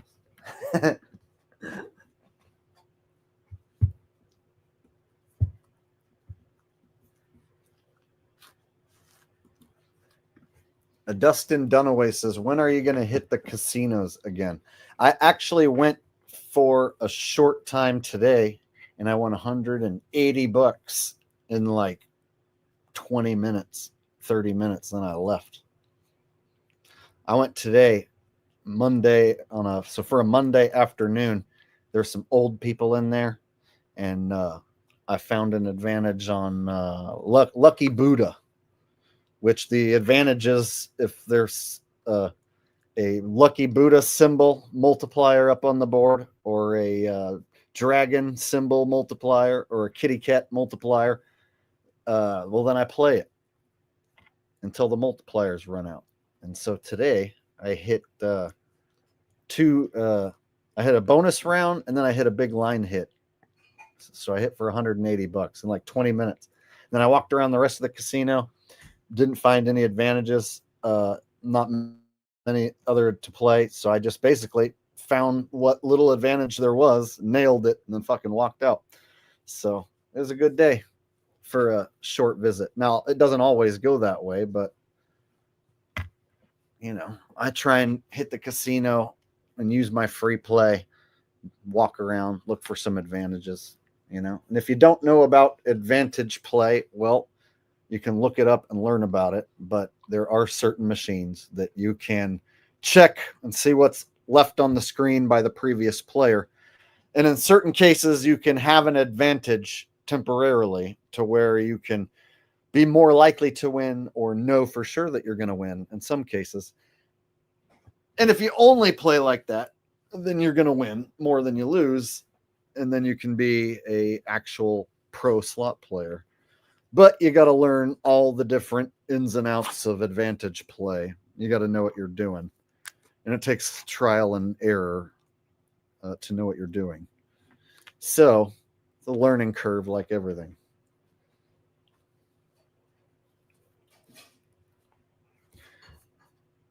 It really is the only way to win, Ken Jackson. Exactly. In my opinion, I used to lose at slots, and I didn't like losing money, but I liked the thrill of the gamble. But I always used to lose. And then once I found AP machines and then started winning, it's like, shit, can't go back to losing now. I don't win as much as I used to because a lot of people found out about advantage play, and so there's a lot more competition than there used to be. But man, back in the golden era of advantage play, like 2019, man, I was smashing machines. And then after the once the pandemic let up and we were able to go back out, I started smashing machines again. And then like last year, I noticed that I wasn't finding as many advantages. It seemed like there was a lot more competition. And then this year, I'm seeing other advantage players gripe about how there's too much competition, not enough advantages to go around. So a lot more people have figured out how to do it. And with more competition, it means more people are gobbling up those advantages, making it harder to find, harder to do for a living. So it's not one of those things that will be viable for much longer, I don't think. Oh, I guess I missed a super chat.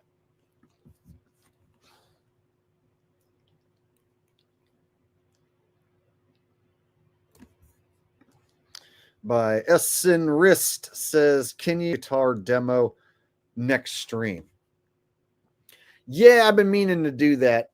I had one of my basses hooked up, and Ralph chewed through the instrument cable. That's the only thing of mine that he's destroyed, and it's partially my fault because the cable was on the ground, and it had that like rubber coating on the outside, which he found to be very enjoyable.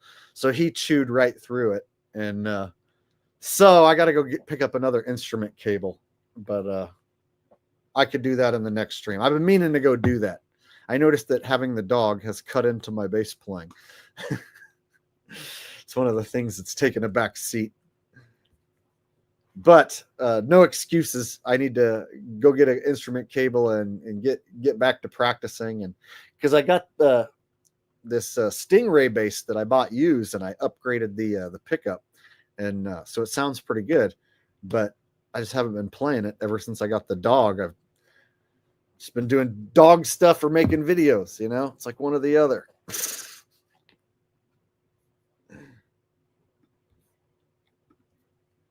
Thank you for the super chat. I appreciate that.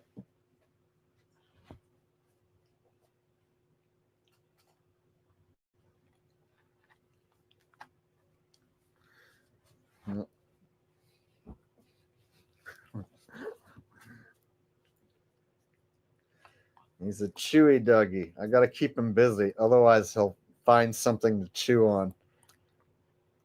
He'll start to like chew on random stuff to get a rise out of me.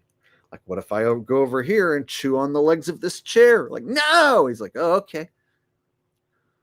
Now I know that my owner will pay attention to me if I chew on the legs of this chair. So next time he doesn't pay attention to me, I'll just go chew on the legs of this chair so that he pays attention to me. He's a chewy Ralph.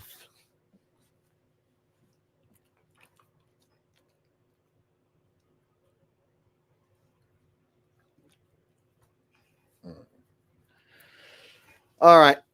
I can tell he wants to go outside, and I've been on here for 3 hours, so I should probably wrap it up. So I want to thank you guys for hanging out with me on a Monday night. Hopefully you guys enjoyed the stream. And if you got here late, then you missed me talking about the airline crashes, the plane crashes, and my opinion of all those and what I think's going on with that.